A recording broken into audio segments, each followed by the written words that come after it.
Static buzz in the midnight air. Travic and Spooker in the gamer's lair. Loot drops falling like a neon rain. Pixel worlds driving us insane. Halo rings light up the fight. Sonic speed blurs through the night. Diablo's demons in the dungeon's breath. Path of Exile paths leading to death. Live farming gossip in the glow. Digital whispers in the flow.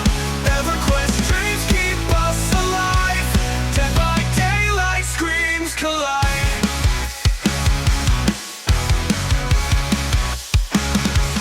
Talk of bosses grinding bones. Legends born in gaming zones. Quests that stretch beyond the frame. In this podcast we name the game. Controllers on the heartbeat song. Spooker's laugh keeps the vibe strong. Travic's words cut through the noise. Gaming tales from girls and boys. Loot farming gossip in the glow. Digital whispers in the flow. EverQuest dreams keep us alive. Dead by daylight screams collide.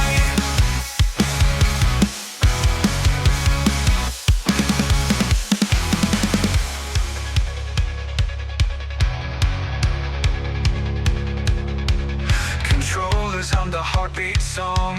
Spooker's laugh keeps the vibe strong. Travic's words cut through the noise. Gaming tales from girls and boys. The farming gossip in the glow.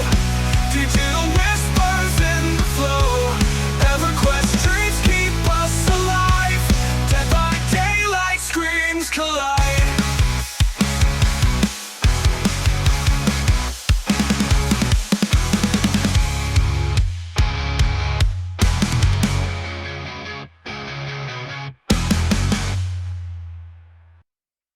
Welcome to another episode of Loot, Farming, and Gossip, where we have a brand new guest, Barricade, that we're going to sit down and chit-chat with our co-host, Travic. Hello. Hi. Hello. Hello. The So, openings are always so awkward because we're so not used to it yet. But anyways, not to cut you off. no. So, we always start with the same question with our guest stars because we like to know what got them into where they're at now, whether it's a video game memory or suggestions from friends, family, or wherever the case or this whole video game journey came from or started. So, with that, the question is, Mr. Barricade, where was your first memory in video games that made you decide this is for me, this is what I love, what hooked you about it, and all the details about the very first memory of your journey through video games? Okay, so I'm 40. Thank you for the question. It's layered for me. And so my first memory of like gaming and stuff was with my brother. And so it all leads back to family and my brother. So him and I are like very close. If you get us in the room, everybody's having a good time and we kind of feed off each other. Like it's very, very symbiotic. And it's just, I guess the root of all evil for me in video games. So I can remember like Super Mario Brothers. I can remember playing on a PC at a public library because we didn't have one. But video games for me was an escape from a abusive relationship with my parents, both like physically, mentally, verbally. It was a very heavy house to grow up in. So me and my brother, we were at a place early on where we would draw Ninja Turtles on a piece of paper in different poses, like, hands out, or like, Donatello kind of whipping the stick around. And that's how we started just like getting into creative fantasy stuff. And then eventually we found out about like an NES and then like, N64 and stuff like that. And so we always just kind of use that as an escape from the environment. And so that felt like comfortable. That became normal. That's what it was. And so like, that's the beginning for me with video games. And that's not probably what you're expecting to hear, but that's how video games got into my life. And that's what familiar was for me, was an escape. And that led to other things, which maybe we'll talk about today, like Magic and other stuff. But that's how I got into it. Yeah. We will definitely be talking about that. But okay, to the specific question, right? Go ahead. What Yeah. exactly was the first video game that made you decide that this was, hey, this is what I enjoy. This is good for me to be out. Like the The first, best, whatever you remember. the best thing I can remember is Super Mario. And that was, you got to remember, like, so try to envision this, right? We're playing Super Mario that we rented from a store on a Mhm. system that we rented from a store. It's not like Blockbuster didn't have that, but you'd go to a store and rent like a console, right? And Mhm. so I'm playing that with my brother in like a room, and I hear the shouting in the other room from my parents. That's what I remember. Super Mario Brothers. That's what it was. That's my memory. Okay, And so how did I know how did I know this is for me? Because it took me away from the moment, and that was the thing. That's how I got out of that. Yeah, that's what it's made that. Yeah, surprisingly enough, honestly, with all the people that I've had a pleasure of talking to, I won't just say recently, but over many years, that's actually very common. A lot of people are actually getting into Hmm. video games, especially around our age and a little bit older, are getting into video games to escape, get away from what Yeah. was, hostile household, hostile friends, hostile community, whatever the case may be. So that's actually not, it's understandable. We just come from the day and age of gaming. I think if we were like our parents' age, we'd probably have books. I think we'd be a book club. I could tell you, if I was like near my parents' age, I would have been working on like motors and rebuilding engines and like playing Okay. hockey on the street and like, going into bars and fighting, because that's the stories I hear. Like, that's even like, it's bad, but yeah, even some of my lineage, like they would get drunk just to go to a bar looking for trouble, and they were trying to get the cops called quick. Like, that's my background. So I'm very different. I'm a very Yeah. different guy than my dad was, who's different than his dad, who was in the military. So it's just a different time, And then my daughter's never ever going to be exposed to that shit. Never. It's like not even fathomable, right? So she's into gaming and stuff with her friends and all that stuff. So it's a very different thing. Timing absolutely matters. Yeah, totally. Yeah, I'm in a completely different end of the ballpark. My dad was a mechanic, and he grew up, and he was super big into cars. And Yeah. every weekend he'd have a different car in the driveway. He'd be working on his friend's car, his buddy's car, our uncle's car. And both of my brothers, because I have two younger brothers, both of them got into like hands-on stuff, and I became the nerd because very different. I'm close with my mom and dad, and me and my mom would play Mario together because my brothers were younger Oh, and they wanted to do like the mechanical stuff, and they wanted to like build the connects and all that stuff. So cool. I understand the relationship bond with like a family member, but I don't get the fighting side of it. But I'm very different from like yeah. You get Oh, where I'm going I with it, could, yeah. I could absolutely see. I could tell you everything about it. Totally transparent. But yeah, that's why I got into games. Yeah. Yep. For sure. Hey, It's cool. we all have our reasons, and the only Yeah. thing I can think is that, I appreciate the reasons and however it happened that we all have collided into this particular place and time and everything going on now, because it's a good thing in my eyes, right? A lot of people Oh, it look has to at, be. yeah. Well, a lot of people. I won't say a lot. Let me rephrase that.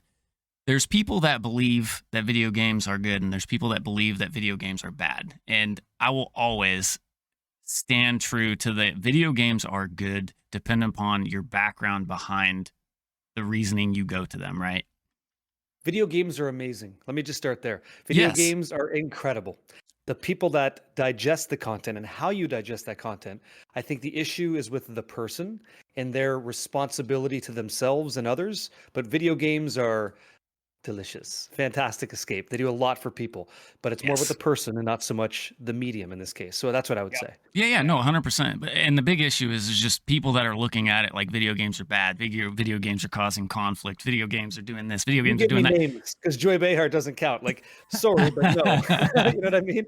Like, Well, yeah, and no, I no. completely agree with you. I've heard it. Yeah, I've heard the conversations. I actually brought this up in the stream. So I'm sitting at I'm the best man at my best friend's wedding, and I'm sitting there with the guy telling me video games suck and they lead to nowhere. And I reach out and I'm like, I play video games for a living full time. How are you? And he's just like completely pale face. Like, that's it. It allows me to live a certain way. So just because you're in construction doesn't mean that I have to do that. Different strokes for different folks, right? But Yep. I know the conversation all too well, and I've met that. I've met the argument with legs, and it's just like I don't agree with what you say. It doesn't matter what you're saying to me because this is all just noise, right? I have a very different life, so it's a fugazi. What he's saying, he's throwing Right. out the no Oh, thanks. Yeah, yeah, yeah. fugaz. Yeah, yeah. No, thanks. Yeah. Yeah, It's always so wild. We get the oh, you can't be a gamer, you can't do this. Video games aren't good. Video games aren't bad. How do you watch games? And you always like try to tell people like, but you go to the bar to watch sports. You Yeah, turn on there's the a soccer disconnect. game. Yeah. Yeah. And you To know, be very fair quick- though, go to ahead. be fair to the gentleman's conversation, he was talking about an employee of his not showing up for work because he was playing Call of Duty the night before. When the video game takes over your responsibilities in life, that's an issue. That's like more of Yeah, like an yeah, yeah, addiction yeah. thing. So when I told him like, no, I work 70 hours a week putting together a show with video games for people that deserve it, and video games are the reward for that. Then it kind of started to hit like it could be a business kind of thing. He's like, Yeah. oh, okay, but if I'm just like degenerately sitting around with Cheeto dust on my upper torso and like in my underwear, with a stink, it's like I should probably check my situation out. That's not great. But there's weekends where we're allowed to have that. That's just not every day, right? right, You know what I mean? exactly. Yeah. Bottle of People- Faygo tipped over. Sure. Yeah. Go ahead. Yeah. People forget that you're allowed to do something for you, just like you said, as long as it's not ruining anything. Like you could call out of work if you have time. You know, if you don't have a deadline, nothing's gonna break. It doesn't put you in financial burden. Like, who cares? Live your life. Better to call out and play a video game than like. I mean, there's a lot of alternatives that are just not as good. Yeah. Yeah. Yeah, tons of them. Like, and again, if we get to the Magic conversation, we'll talk about that one. But yeah, there's a lot of alternatives for sure. And like, this is one of those alternative lifestyles for me that led to something beautiful and unreal. So yeah, led me to talking to you guys today. So that's pretty spectacular, I would say. Yeah. Yeah. I can appreciate it. So we dove down towards the past where you started. So let's jump Sure. to the present, right? Okay. Right now, you're heavily invested into Path of Exile, right? With Path of Exile. ARPGs, yeah. Yep. Well, yes, the genre in general, but right now, at this very moment, you're heavily invested now. in Path of Exile Yes. too. Yes. Yes. And tomorrow, I think we're all Yep. super stoked and excited for the new patch, which is what, 11 months in the working or 10 months, something like that? It I is know like it's something crazy. 350 days, something like that. We're I heard- just shy of a year. Which is crazy because that's like really, really long. So I think the player base for GGG of PoE1 deserved a big home run, and I think they feel like it's nice. We'll see if it actually is, though. Tomorrow. Yeah, I know, kind of nuts. Like I'm going live extra long because I want to support it. I want to support people in their journey. Yeah, I'm knees deep in it. Yeah, absolutely. So, quick behind the scenes story about you and Action RPGs PoE2, right? Sure. So what was the point when you started through your video game journey? You know, we'll get back through the different steps that you take, obviously. But Sure. what was the point that you decided that Action RPGs is my genre? I enjoy it, and you obviously Okay. have fun doing it. Okay, so I'm playing Magic the Gathering at a buddy's house for his birthday party. The guy wants to open up a card shop out of his garage. Totally not feasible. Doesn't matter. I'm there to support him. So he's got these boxes of cards, and I'm buying packs because I want to support his bullshit business, but I'm down to help a friend, right? And so we're playing Magic, and I'm knees deep. And then he tells me he's got this game called Diablo 1, and I'm like, the hell is that? The hell's Diablo 1? And so he's like, oh, I'll show you later. We played some Aliens vs. Predator at this time, right? So we're playing some AVP, and I'm just dominating as an alien because it's totally bullshit, but whatever. So we're doing our thing, and then whoever like the regular soldier guy is gets clapped in that mode, but doesn't matter. So we're playing. And then everybody's kind of getting tired, and I'm like, "What's that Diablo game you talked about?" Because I'm a fiend, right? And remember, video games is my escape from like pressure and stuff. Mhm. So he's like, "Oh, it's right here." He's like, "There's this mana orb, there's this life orb, and you walk through the dungeon, you kill some stuff." So that guy had satellite TV, which is like I've never experienced satellite TV in my house. We don't know what that is. It's That's a like mess. It's a that's a foreign absolute mess. technology. Yeah, it's like crazy. I'm like, how many channels do you have? And they're all like watching, whatever they're watching. And I'm just like, I don't care. I'm like zoned into this monitor that's probably a CRT, super small. Mhm. And I'm just like living this game called Diablo. And I'm like, this reminds me of like D&D and like how my brother and I used to play, where we'd have like ideas and stuff. And like, this is kind of cool. And so I stayed up the whole time to the point where it's like, the lights coming up through the window Yep. and you see these guys sleeping because it's a sleepover and they're starting to move because they're starting to wake up. And that's where I tuck myself down to finally lay down and like blend in like I slept too. I played the whole time. And that's where I was like, I got to play some more of that Diablo. And that was it. That's when ARPGs took over for me, because until then it was like Final Fantasy stuff, first person shooter stuff, but those games are fine. They don't connect, right? Like there's no rhythm. It's like I just don't have a reason to keep playing that over and over. Like once I've got, all the Knights of the Round Mimic Summon going on in Final Fantasy, there's not really much else to beat. But in a game like Diablo, there's a lot of reasons because that thing could drop something cool, I guess. I don't know. It seemed awesome. And that's where I kind of got hooked right there. I was like, shit, whatever this game is, that's pretty sweet. And then I caught myself kind of enjoying that kind of game more and more. That format, just like it never stops, right? It stops when I stop, but they can't win because I'm not going to stop. So yeah, that was me. That's when I got into it. It's just so juicy. Was that a longer time ago? Or was that more on the Long? So like you're talking like Tempest, Exodus, Stronghold release for Magic the Gathering. So we're talking a ways ago, and so that was me. Yep. I used to pay my bills playing Magic. Really?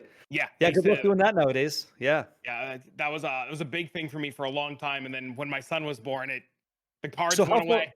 How far in did you go? Did you go PT? No, I traveled and I did the Star City circuit a lot. I've been invited out by Wizards of the Coast to do arena stuff. I did all kinds of Star City stuff for you because I've done that too. Yeah, I've won uncut sheets and everything. Yeah, that's fine. There's only one guy that had bitched and moaned about my performance, and that was Jeff Boo Hoogland. That guy, he was the saltiest. The saltiest guy ever when I whooped that man. He was so pissed, and I don't care. That's why we call him Boo Hoogland nowadays, and I'll never shake that man's hand, and I don't care. Yeah, but to his credit, he's the only guy that caught a misplay that I did in one event. He's the only guy. And he saw it from a table away, and I'm like, okay, so he's a threat. Like when you're playing Magic, who the players are. Yeah, he's one of those guys. I'm, okay, so he's sharp. All right. So the area I used to play in back in upstate, I used to play in upstate New York at a store called was it Time Warp? No, oh my god, I can't think of the name. But it was the store that like Reed Duke and stuff used to play at like way back in the day. Sure. And I remember I have such vivid memories. Hoogland made a deck and it was like mono blue fairies and it had spell stutter sprites, and I love this deck. And that was the first time I ever heard of Hoogland. Yeah. And it was my first time playing at a PTQ. We're talking years ago, like old school PTQ. Pro Tour qualifier, PTQ. Yeah, go ahead. Yep. And I'm playing at the Palisades Plaza in New York. Huge. And I lose round one of this 9 round. You're talking 9 rounds. We're there totally all day. I lose round 1. It's round 8. I'm Xing 1 right now, playing my heart out. I go X1-1, going to round 9. I got a whole story about round 9. It would take for a lifetime to tell. I'm playing mono blue fairies against Tron, and I beat this guy in like time. This guy goes like turn 3 Karn. I'm like turn 2. I went turn 2 spell stutter sprite because I knew he was on Tron. And I'm on the play, so I go island, go. He goes Tron piece, end of your turn, flash and spell stutter sprite, and he's looking at me like I'm crazy, and I'm like hit you for 1. And he was like XDD, and I was just like this. I tell him game 1, round 9, this spell stutter sprite will kill you. And he laughed. He laughed at me. Of course. And long story short, I ended up coming in 9th on Breakers. My first piece. Dude. That's the same as getting last. Like you're happy with the cash, but you don't care. Yeah, that sucks. I'm sitting there, I'm crying. My girlfriend at the time's laughing at me, not in a mean way, but she's like, "Bro, get over it." And this guy comes up to me. He's like top 8, pats me in the back. He's like, "It's okay, bro." Guy was Jared Betcher. He's like, "One day you'll be good like me." Long story short. Jared Betcher. Yeah. I know the name Jared Betcher. Yeah, I know he is. Yeah. Yeah. We all know the story of Jared. But him and I were friends for a while before everything. But find your friends. So you should make another podcast called Missing the Cut and just invite people that only get 9th in tournaments. And then like you have to have the Kleenex moment, everything else, right? It's true. No, like 9th is the worst because you're like you just didn't get to go to the party, you just didn't get to go. And so I totally get it. Yeah. Awesome, Jared Betcher. Good name drop. That's cool. I got a name for you. A guy named Mike Sigris drops by the stream frequently. Does he? I know. Okay. Yeah, Siggy comes in all the time. Nice guy. Yeah, that's the thing with Magic. Like people are great, but sometimes, that game's a monster. Yeah, great. I think I was 22 years old, and I had a friend, Jackie Lee from the Star City circuit, forever ago. I came down to northern New Jersey. She's like, "Yo, you got a place I can crash? We're gonna go to a tournament tomorrow morning." I was like, "Yeah, you can crash at the house." And I like roll up with Jackie Lee back in the day. And my friends are like, "How do you know Jackie?" I'm like, "You just talk to people. You just talk to people." Yep. But I'm friends with so many old school Magic guys. I used to play Magic with like Kevin Jones and all the Star City guys back in the day. you guys were like a little pocket. You guys were a pocket crew. I know. Like once you name one, you know the rest, right? You kind of know the affiliate. Yeah, yeah. And the cool thing is like what you didn't mention in the tournament that you got ninth in is like anybody who plays Magic, if you're like serious about it, these guys, not about you, but people. When I played semi-pro, you have people on your team scouting decks of high ranking players, so you already know what the metagame is. And so if you're looking to not get your pockets kind of pilfered, people might pre-board against you. They might preload their deck, which is kind of a dirty move, but you wouldn't know unless a judge checks your deck. So on the mid rounds between like rounds 3 and 7, when no one's really checking all your decks, you might go up against some slime ball. So stand up for yourself, ask for a judge if you think something's ridiculous, and maybe you might get a buy. You never know. It's happened. I've seen it too many times. I've seen it a lot. I remember one time every time we would go to an event, our buddies would always do that. They'd be like, okay, fill out the sheets for us. And we'd always give one guy all the decks and all the sheets. And the rest of us, we would just start walking around the room casually, just looking at everybody. Yeah, because all the information's there. Yeah. Yep. It's like looking at a video game's dev code, and you're like, okay, I understand what they didn't do. I'm going to exploit that for value and win. Yeah, Magic's a beautiful game, dude. And it kept me out of so much trouble growing up because you couldn't spend money on anything else because all your money was in your Magic cards. So it's like you couldn't go to that party and get wasted. Not that I wanted to because of how I was brought up, right? But all these things, I very much fell into like the geek role, the nerd role, because I liked Dungeons and Dragons, Diablo games, and Magic, and it was really cool and helped me learn how to read and do math better because I suck as that. Like I suck at all that. Yeah. You start learning statistics, the odds of drawing something. Yep.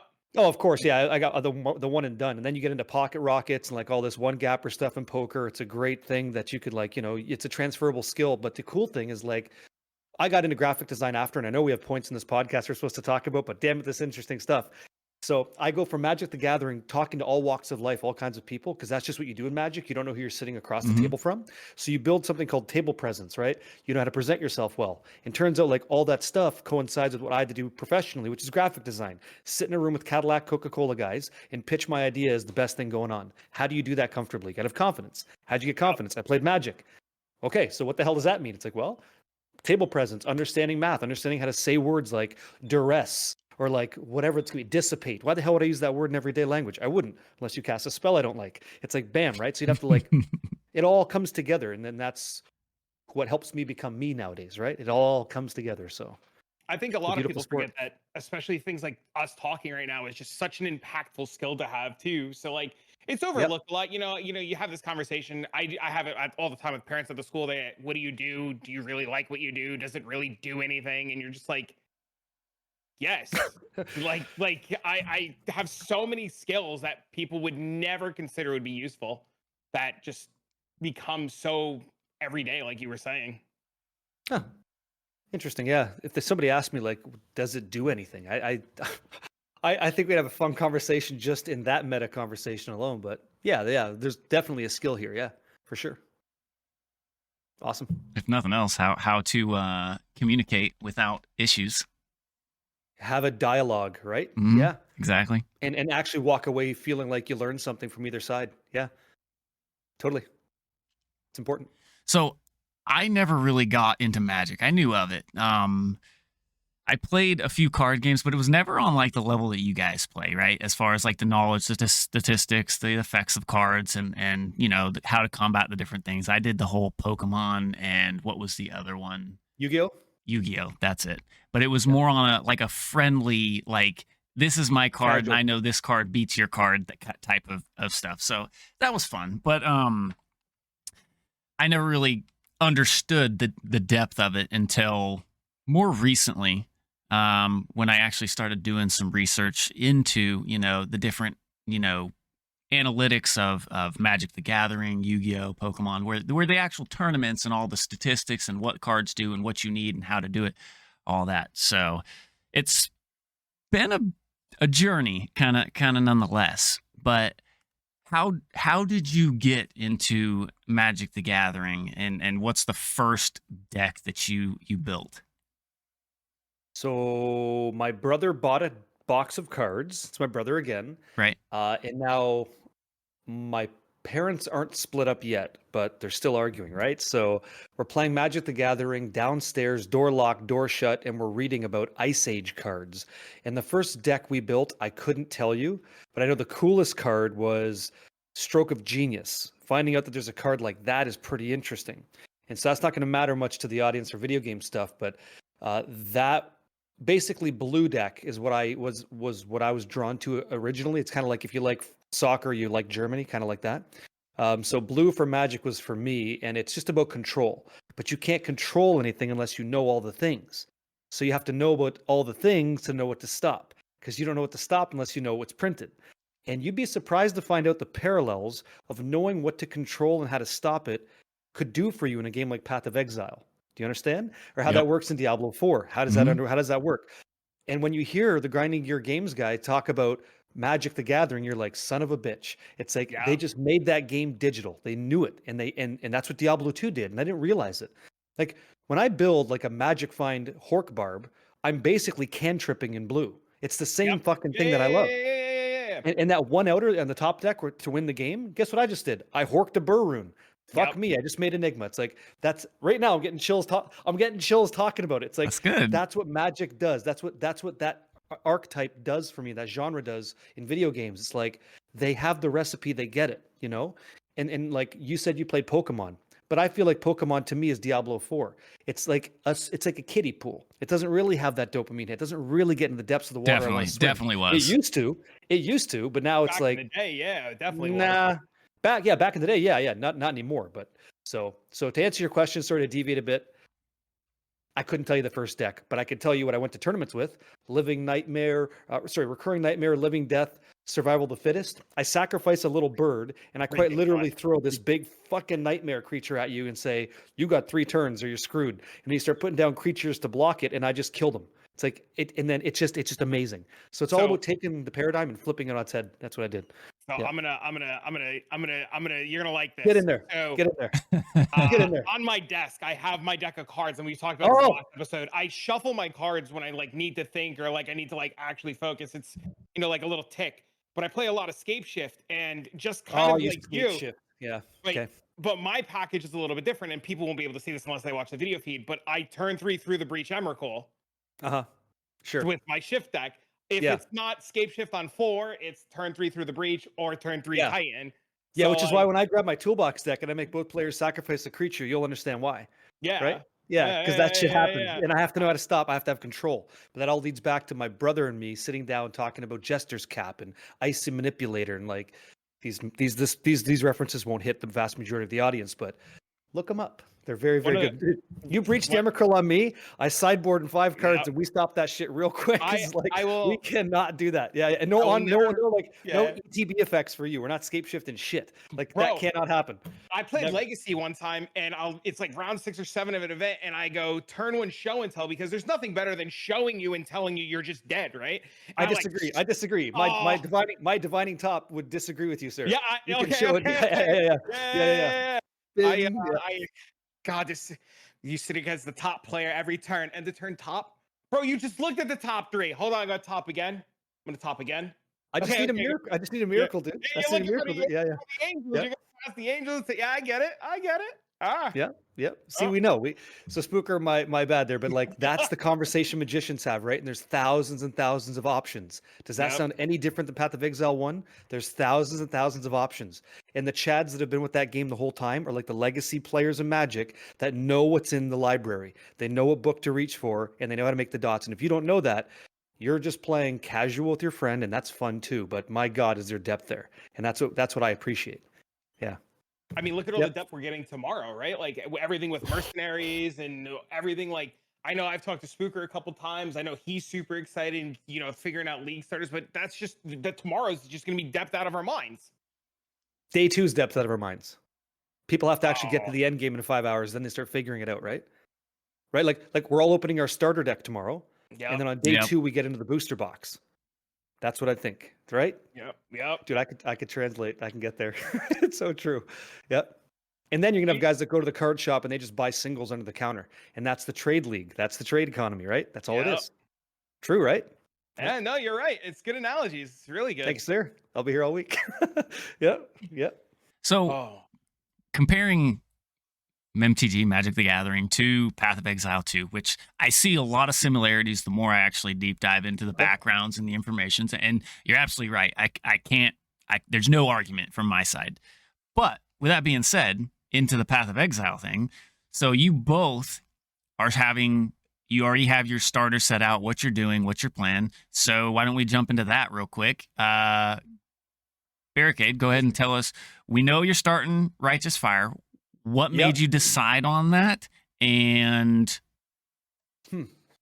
this is kind of a deep one, right? Like, I know I've been talking too much, taking too much of the mic time. That's what this is about. No, that's the whole point. The whole point is to hear you. Well, I like hearing you guys. Okay.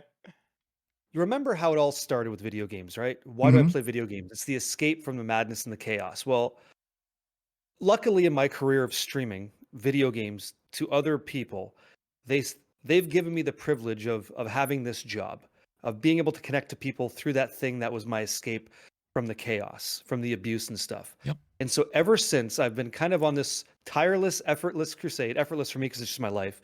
But whatever I'm doing, I want to bring you into that too. I want you to be able to escape that tough time.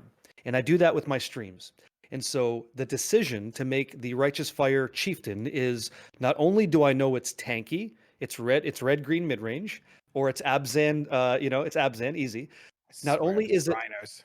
Those fucking rhinos, right? Siege Rhino, Siege Rhino, Resto Angel, right? Yeah. So I want you to be able to escape with the time that you have, with whatever the situation is around you. World's on fire.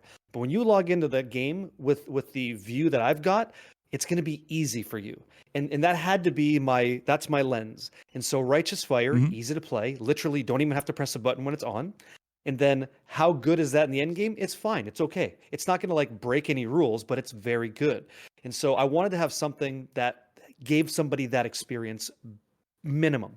And so that's why I made that build. It's not the most fun build I'm going to have, but it's the one that's most comfortable. And so that's where we start. Because once I get you to open up a pack of Magic cards, you understand the language a little bit. Maybe you'll open up another pack. Maybe you'll try another deck. But you won't do that if I hit you with as an example, we're going to be through the Breach Emrakul, or we're going to be doing some scape shifting. You're not going to know that off the rip. You don't even know what that means. Right. So I need to teach you the language of the medium if you're willing to join me on the adventure. And so that's why I went Righteous Fire, because I want more people to try this game if they never did. And if they did, they can get gear cards that they don't need duplicates and pay it forward so somebody else can play that deck, try that build. That's what we're doing. That's the whole plan. So quick tangent. There was, I should have done my research on this. There was a nerf to part of the Righteous Fire setup that Pox, because Pox is the big, major messiah of Righteous Fire, right? Yep. There was a nerf to, was it Fire Trap? Yep. It's not even that bad, though. Is there, like I said, I don't know. I should have done my research a little bit more on this particular question. But with Fire Trap being adjusted or modified, is there going to be a different substitute for that, or are you guys still going to be using Fire Trap? Let me ask you a question. First of all, I'll answer your question face value, then I'll ask you a question if that's okay. Yeah, no problem. Face value, you lost 500 DPS on Fire Trap. But in the game, there is only 2 skills that behave the way Fire Trap does. There's Fire Trap, and there's another one. I think it's Flame Dash. They're the only ones that ignite that way, that scale up damage the way that they do. And so there is Scorching Ray of Immolation, which is a stop and channel skill that does more damage, but you're stopping, and that doesn't really work in a game like Path of Exile. Okay, right. So while it was nerfed, there's not really an alternative. Now you played Pokemon, right? Mm-hmm. Imagine if this season starts, a new pack, a new set comes out for Pokemon. And I say, you can start your Pokemon adventure against any other gym leader, but you get to choose this really cool Pokemon. It could be a Machamp, it could be a Raichu, it can be a Bulbasaur, it can be a Venusaur, and then you get whatever one you want. Does that really affect your build, or do you think you just got a buff? Did your team get stronger overall? Because the Mercenary is the Bulbasaur, the Mercenary is the Raichu, the Mercenary is your Mewtwo. You have that now. So it's even though you nerfed me by 500 damage, there's this other guy over here that's about to make it a hell of a lot easier for everybody. As an example, you could nerf my damage by 500, but if I put a Leercast unique helmet on my Merc and he has 50% increased damage to me, I just win. I just win. True. Yeah. So that's my build. That's what I'm playing. Yeah, and Righteous Fire has always been a go-to. My buddy, that's actually how I brought him into Path of Exile. Again, actually through you, when you brought me back into Path of Exile, back when Diablo 4 started tailoring in the bad direction, I guess you could say. Sure. Not that Diablo 4 is bad. It's a great game. It's just, it's not going where some people want it, but it's going exactly where others want it. So it's just a mix of community in that particular decision, which is fine. But he was also big into the whole, I want to just run through shit. I don't want to have to click a bunch of buttons. I don't want to play a piano. I just want to have fun, farm, and go through. And I was like, I got you. And that's when I directed him to Pox's guides. And he's very much like you in a way. Actually, both of you, because you both do this quite often in the game. You'll take a build that you guys see and you like, and you like how it works. You like how it looks, and you adjust it to you, right? To the way you want to play it. But the general consensus, it's the same build. Hey, Travic, you ever make a Magic deck and instead of running 4 of a card, you run 3 and 2 of this other one? It's the same thing, man. The mindset logic flow is the same. It's why he does it. I do it. It's chef's recipe. It's whatever I want. And then when he wins a tournament with it, everybody goes, "Give me that build. I want to beat the Maven with that too." Like, what? How did I miss that? And he's just like, "I got the stones to try it." He just mixes it up. It's your silver bullets. Yeah, you just have your silver bullets that you put in your build. Silver bullets. Yep. Right. So what build are you playing? Me, I'm actually it was a toss up. I thought about going old school and just winding up a Ranger tornado shot build. Oh, there's nothing wrong with that. Because why not, right? And you know, everybody's like, well, but it got whatever. I don't care. It's a matter of having fun. But then this fellow creator that I hang out with a lot showed me this other build that looks a lot of fun, and I wanted to try it in Path of Exile 2. Not quite the same build, but I figured, well, since I haven't tried it in Path of Exile 2, and I know I'm going to dive into Path of Exile 1, why not give it a try? And it's Poisonous Concoction of bouncing. Bouncing. Yeah. So good man. Yeah. It's a good build. Yeah, it's going to be great. Peaconk was fucking amazing. Yeah, it's a dirty diaper build for sure. It gets in there, gets quick. It's nice. It's supposed to be good in 1. I never played it in 1. I played it in 2, as you're well aware. But I never got my hands dirty in 1. So you have to tell me how good it is. It looks great. Everybody says it's great. Good league starter. Should be good. Yeah. It's really good on Pathfinder. I played it Assassin last league and did 4 stones with it, no problem. Like, you easy blast through everything. You have a great time.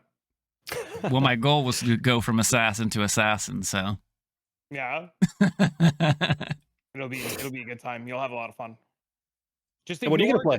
Just ignore. I'll tell you in a sec. Just ignore bouncing until you're in maps. Don't. Oh, I figured it's transmogrified. I wasn't even going to shoot for it until I get to maps. Transfigured. Yeah. You get it early. Don't worry about that. But it'll feel better in maps. But I'm a meta boy, man. I haven't done it in a while. I'm gonna play Volcanic Fissure. Oh, we lost another one. No. Net deck, Andy. There's a reason. I promise. Go ahead. What do you got? Volcanic Fissure gets to maps in 4.5-5 hours, assuming your Act 1 Marauder time's not terrible. So does Righteous Fire. Go ahead. Yeah. So you're in maps in 5 hours.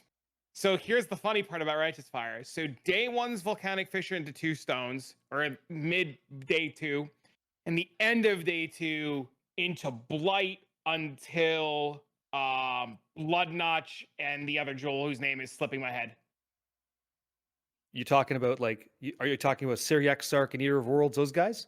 Yeah. So you 2 stone them. The 2 stones is like killing Eater and Exarch.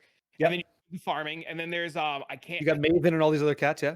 You buy the Maven. You don't care. You buy Maven, you buy Eater, or you buy Maven, you buy Elder, and then you farm Blight. You could even skip 2 stone and you just farm Blight because you just hop into Blighted maps. But it's Volcanic Fissure into farm for Blood Notch and Immutable Force. That's the other jewel, and swap to Castle and Sun Chieftain. Is this the the Miracle Ultimatum thing? Yeah. Yeah. Okay. Yeah. That's what you're gonna do? Okay. Yeah. I've copied E-Miracle stuff a couple times in the past, and I've talked to him a few times. He's just an awesome dude to just shoot the shit with, and it's really simple. It's really easy. My whole niche is Blight, so I love doing Blight stuff, and Volcanic Fissure is just an easy way to get there. As something I've never really done before. I'm not immune to this either, but Unfortunately, me and you are going to the card shop to buy that rare that we need for our deck, and it might be out of stock because we're both on the Meta Andy train, right? Yeah. It's quite possible that we're going to be like, oh, I'd like to get a Rise of the Phoenix right now. It's like, sorry, we sold out to those 4 people over there that are all enjoying the build. It's like, well, this sucks. So if you're an SSF player, you don't have this problem at all. You don't care. It's like being a collector of Magic cards, right? You just have your binder full of cool stuff that you've got. But if you go to the card shop to get that single, that's gone. It's like, oh, I can't afford it. It's too many Divines or too many C, right? Yeah. Yeah, very cool. My Hey, plan that's is cool. to be faster than everybody else. Just go faster. Oh, you want to be ahead of the market. Okay, no problem. Dude, I'm gonna blast my brains out, bro. I know I won't be there. I'm going to be slower on purpose because I'm going to take the time to help people as I go. That's just my tax. Well, you're driving a that's the tax train, of being right?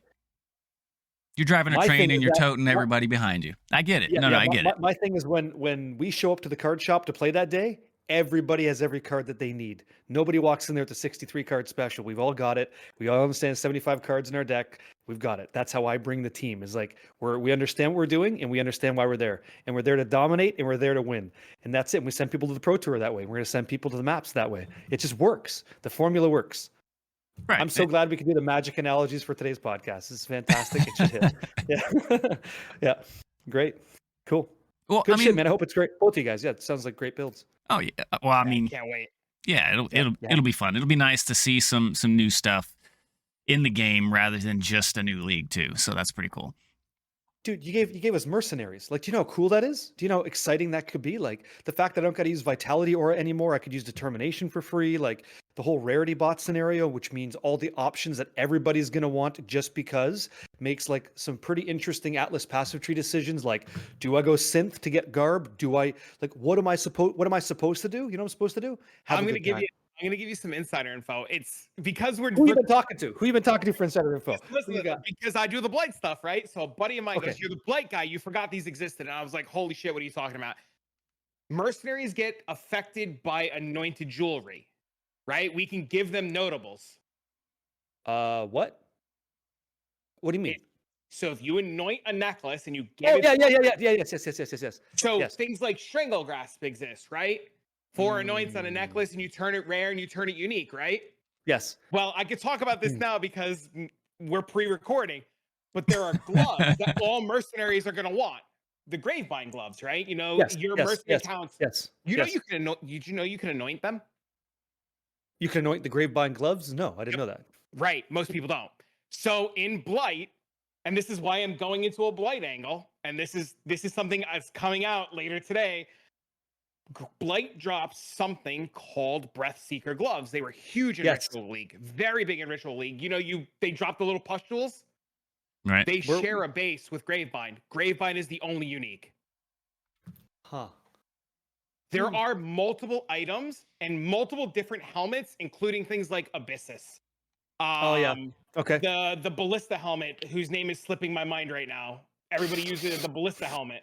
So your plan is to use these target objects to anoint extra key passives to exploit value from your merc and apply it to you. Yep. And I'm curious to find out what's the most tasty. So Yep. so in MTG English, right? He's got let me see. He's gonna have triggers set up on ETB. And I want to know what those things are. So when something starts, this is the cascading effect for free value. You tell me what those things are. What do you got? Because you're doing fire-based damage. What are you doing? I don't have so mercenaries are a little tricky, right? We don't know all the ins and outs yet. We don't know all the combinations yet. All I know We do know Okay. mercenaries can either use strength, dex, or int, and they Yep. can wear any gear that's strength, any Yep. gear that's dex, any gear that's int, but they can't switch. We Yep. know that you can get loot off these guys if you duel and win. If you duel and lose, you lose.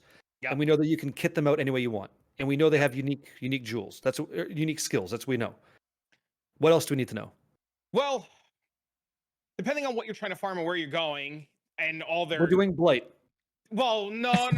We're doing blight to make money, And we're using blight to get targeted gear. to sell to players. We're opening up boxes of magic. We're opening up wax. We're going Yep. to the third pack on the bottom right because we know that's where the unique object Yep. is. What are we Yep. doing with that unique object now? What are we doing? Anointing it, corrupting it, and then mythic orbing it. We're anointing it. what are we doing with the anoint? Do you have any ideas on what you want to anoint Not yet in the yet, tree? no, Okay, that's the not question. yet. Okay, so Yeah. that's the grease. That's the Yep. good stuff, right? Okay. And then the question is from the whole, right? How do we break the control? How do we break the game with that interaction of whatever that's going to be? So how many anoints did you count? 3? There are 3 on the amulet, 1 on the chest, 1 on the gloves, 1 on the boots, and 3 different helmet options. Okay, but like how many spots is that? That's actually how many anoints? 4? 1, 2, 3, 4, 5, 6. No. You- You're saying you can have 6 anoints on a character. I'm saying I think it's 5. 3 in the neck, 1 on the gloves, 1 on the boots. And 1 on the armor. Insane. That should be more than enough to create something devious. Should be. I don't know what that is yet, but it should be. Well, because like we're looking at it from a fire, right? If there was some kind of way to convert fire to cold or something, we could magnitude shock and full send. Like there's so many ways we can go here. It's just remember how we talked about having Magic players know all the options? These guys need to hear this and then like boom, blow the doors wide open. Well, one of the cool things is a lot of players used to use the Spore Guard to turn into Ivory Tower for Mana Man. Now Doriani's prototype can also be anointed, and we can just use the mercenary to be the Doriani shell. So negative, you're doing what? Negative cap 200 on on LR? Yeah, yeah, but that's like one option, right? Like, not. I could easily convert my damage to lightning. I could easily do it. Yeah, easily. but there's options. So like now you can just give your mercenary and not be affected by Doriani because we all know that Doriani suffers from lightning dots, but you could just like eventually mythic orbit Doriani's prototype. Granted, it's hard, it's costly, it's very end gamey, but it's a plan. You can do like I like this plan. Yeah. You could do Sarkhanjas. Sarkhanjas should be relatively easy to do. Sarkhanjas is such a cheap helmet. Yeah. Yep. So I'm doing what I was teaching people early on is not your strategy. So you'd be happy to hear that you're going to get a little bit more value than me. But it was going to be converting all of our Nico, all of our sulfite into ship resources so that while you're playing the game, doesn't matter, there's this passive revenue stream coming in for you. So you convert all the sulfite veins into like drops, like whether it's going to be harvestable drops or ore or whatever, right? Or that was the number 1. Number 2 was betrayal sounds kind of interesting and veiled mods are sexy. So like what can we do with that? With our build to find out, like, because we're gonna clap all that content anyway. It's easy work early on, so we're gonna do betrayal for currency. We're gonna do conversion of Nico into currency, and like maybe there was one more harvest, just because who doesn't want the juice? Harvest is gonna be really interesting because they said that they're changing the times on the ships. Yeah, I don't know about that. Yeah, I don't know what that means though. So we used to send the ship. You used to send your 25 mil ship. It would take an hour and a half. You'd get it back in no time at all. But if it takes 3 hours, 4 hours, who cares? But it's going to be really interesting to see the conversion rate because when we were doing Harvest last league or in Settlers League, we were getting like 50, 60,000 juice, 30, 40,000 juice, whatever on map. And if it translates at 300% is 1 to 3, are we talking like 100,000 crops a map? 90,000 crops a map? I want to have. You can be fucking around and blade all you want. I'm waiting to hear with the flag waving in the ship. You're like, come on over here. Let's see what we got. Because I'll just sell it. I'll just sell. Right? I'll just sell all the The idea is tomorrow we should have a plan, or like this is what I teach people, right? The idea is you should have a league starter plan, and this plan should survive you 72 hours, 1 week, and it should give you an idea of what to farm, how to get there, to come up with your build that you want to play. So like I said, I did the Volcanic Fisher Snake in the Cast and Stun. Cast and Stun to do Blight for like a week. Cast and Stun so ridiculous. And so RF can do it too, by the way. Like anybody can do it. And the fact that go ahead, continue. No, go ahead. No. Go. Yeah. So you do the whole Cast and Stun, you get your Mage Blood item, and then you see what's relevant, right? Is Golems relevant? Like everybody's talking about Golems. You hear Arrow talking about Golems. You hear other people talking about Elementalists. Like what becomes relevant? What is the big? You know what's really cool about an aggro deck? It can win by like turn 4. But you don't hear about an aggro deck? Turn 5, 6, and 7. That's where I live. If you don't get that job done with this golem setup, my chieftain got there. And when you got to red map and you struggled because your chaos guy died, who by the way I'm going to be using instead of stone golem because fuck defense. It's like I think I'm doing damage. I get it. Yeah. It's like I'm just what I'm saying. Like those conversations. I hope that I'm wrong, and I hope golems survive well. I hope they're tanky. I don't think so. I don't think they're gonna survive. I just use it as an example. Okay, so you're just dream crushing? You're just dream crushing me now? There you go. Listen, I've seen Arrow claim and Arrow's videos of him doing it just fine. I don't doubt it'll work. I just think little two-tone Timmy over here, who thinks he knows, but decides instead of clicking Elementalist, he clicks Slayer and doesn't know why it don't work. Oh, that's a different problem. Yeah. That's But when he gonna goes suck. Slayer, we tell him about Cyclone, right? Because, like, again, Thragtusk is sick, and you better bring Yeah. 2 spears, right? Okay. So it's funny. So Spooker's doing. I'm pointing up because that's from my Discord. Yeah, no, I Spooker's doing understand. Yeah. It was Spooker's doing poison concoction balance, and I've been having a conversation earlier today. This guy's like, but it's not cap resistance. I was like, but you playing a flash spell, bro. Bro, please. What are you worried about? Yeah. You got no problems right now. You guys, your problems don't exist. I Yeah, know. no problems. Yeah, Ugh. you're good to go. You're smooth. You're clean. Don't worry about that. Yeah, you're all Yeah. right. You don't I'm- have issues like that. You got issues with resistance, like I got issues with resistance on RF. You don't have Yeah. problems. These aren't Yep. problems for you. These are not Spooker problems. These are Ray class problems because you're coming huge, hot, and fast. Okay, that's what it's gonna be. Yep. Don't worry about So that. excited for tomorrow. Oh, it's gonna It's be 4 good. p.m. Eastern time, so you better get that sushi, pizza, Pepsi, or Dr. Pepper if you're bougie, and go for it. Whatever you want. For those of you listening at home, it's exactly 24 hours and 1 minute from our conversation right now. Nuts. Nasty. Yep. Can't wait. Can't wait. I got to start off as a witch, though, right? I don't have to, but I'm going to. So I'm behind, but whatever. It's fine. Why are you starting off as a witch? Yeah. Gentlemen, I'm so glad you asked. So, like, okay, so imagine you're playing Magic the Gathering, right? And before the set comes out, you got to proxy up a deck to see how the cards interact. So we have to do the same thing on Righteous Fire so that we can get things like Rolling Magma early. We can get Arcane Surge support early because the Marauder doesn't get that. And then we also get things like Flame Wall we get early. We can also get a couple more things like Combustion, whatever. Once we have those, we port it all over to our stash. Then we make our real guy.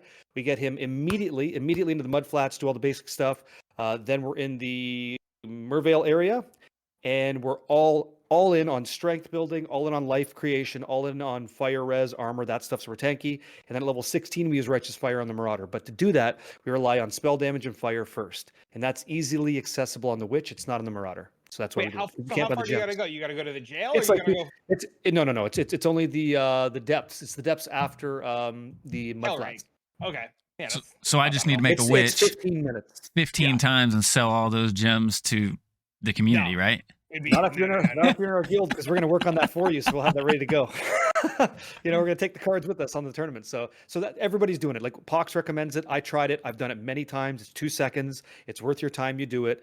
And if you're lucky, when you kill Brutus, you get a 4-link. I think Mervale. Mervale gives you the 4-link, and then you're just fucking gone. Like you are so fast with shield. It's so fast. I can't wait with that frost blink and shield charge and just hauling ass. It's like, you want to talk about a 5-hour clear? That's how you get there, right? And then you go flame trap, nerfed or not, and it's just dot city, baby. And then it's just like, oh, interacting with the community. Hey man, how's your run going? Oh, good, I'm in maps.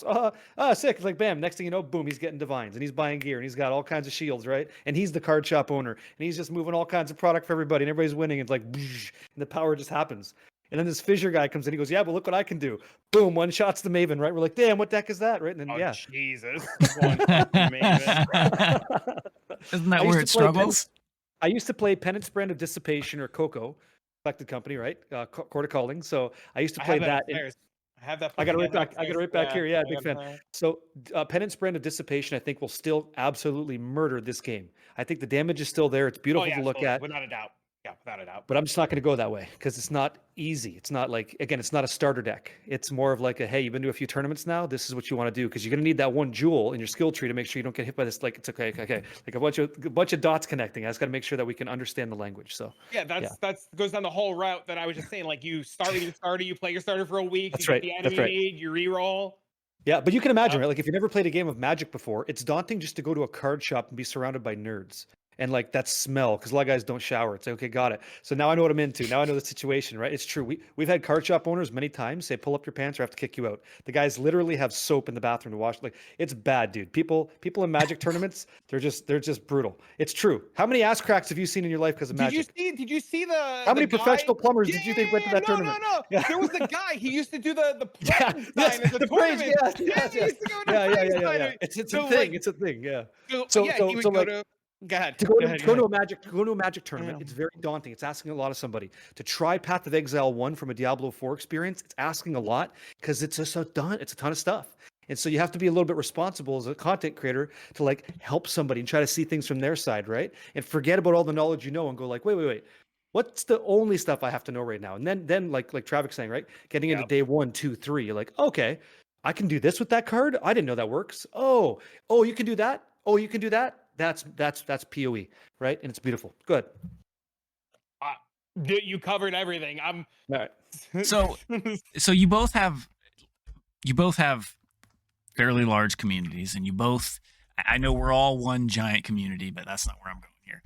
But you both have a very specific way of teaching and bringing, or should I say bridging the gap, like you were talking earlier, from the player that doesn't know about Path of Exile to the person that is very in-depth knowledgeable about Path of Exile. And you both play a part in bridging that gap together.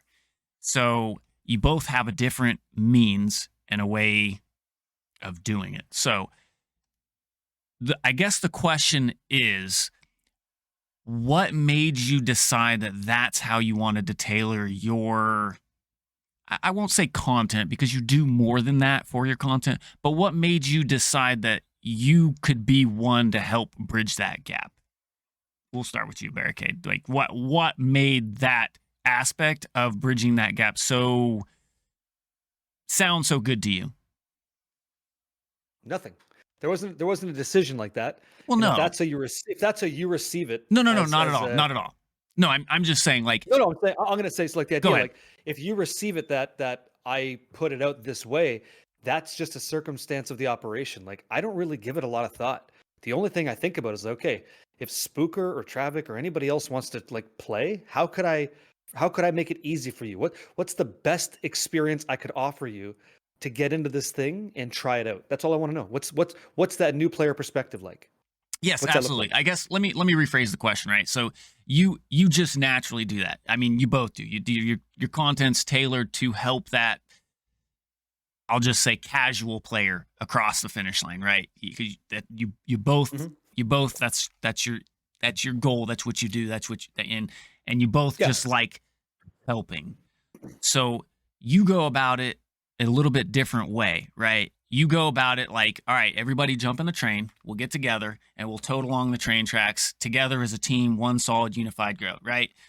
Yep. Whereas Travic is more of, let me get across the finish line, and then I will help all of you once I have all this information and this knowledge and this details of this is how it works. Now Yep. I'll go back and help you. So what makes you choose to tote everybody along with you rather than his style? I just had this conversation with one of my mods today, just today, earlier this morning. I said, Awesome. "What's the best strategy this season?" Because I've been doing this since Diablo 2, where I might start a paladin, and if you guys gear me up, then I will carry this like a son of a bitch. I will pull that rope harder than you're ready, and I'll put you in endgame quicker than you thought.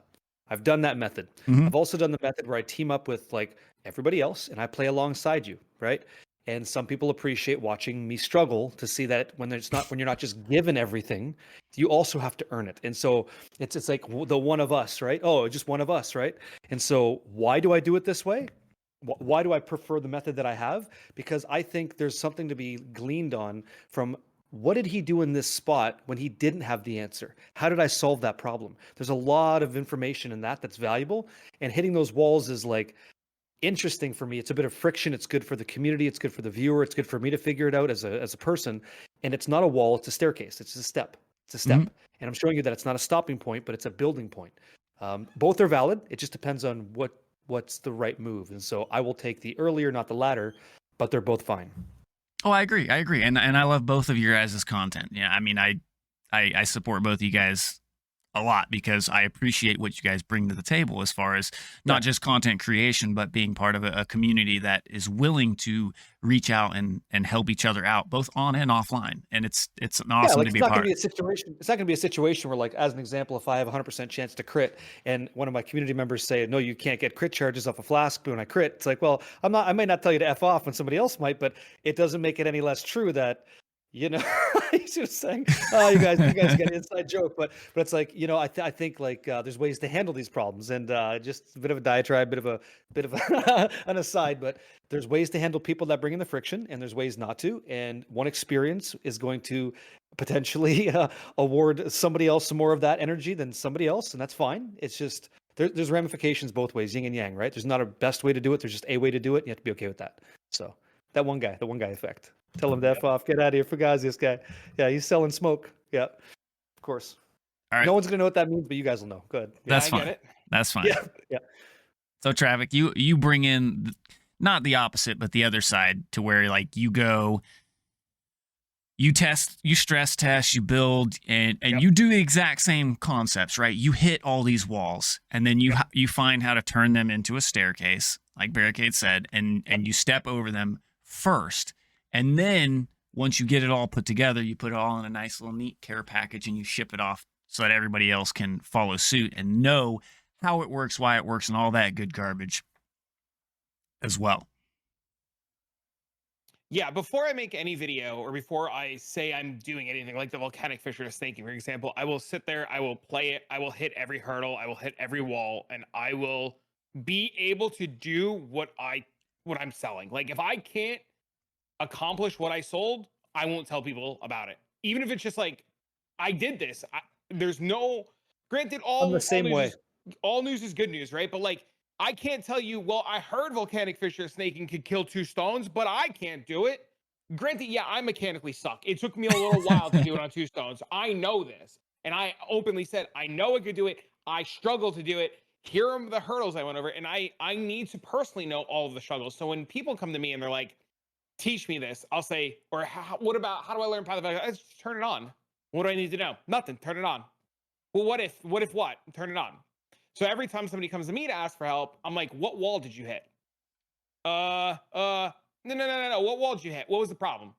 If you can't articulate to me the problem that you hit or the wall or hurdle that you're at, I won't help you because I can't help you. You have to be able to play the game and hit the wall. So for me, I do a lot of it because I remember being that guy thinking about 1 divine trades and panicking. I remember 50C trades and being panicking. I remember like, what do I do with 5 chaos? How do I build a build on 5 chaos? Way back in the day, like Legion League back in the day. And I never want people to feel that ever. I never want people to say, oh my God, it's 1 div. What do I do? Oh my God, it's 2 divs. What do I do? I want people to know that they can make those 5 div trades and not panic. I want people to know they can make those 10 div trades and not panic.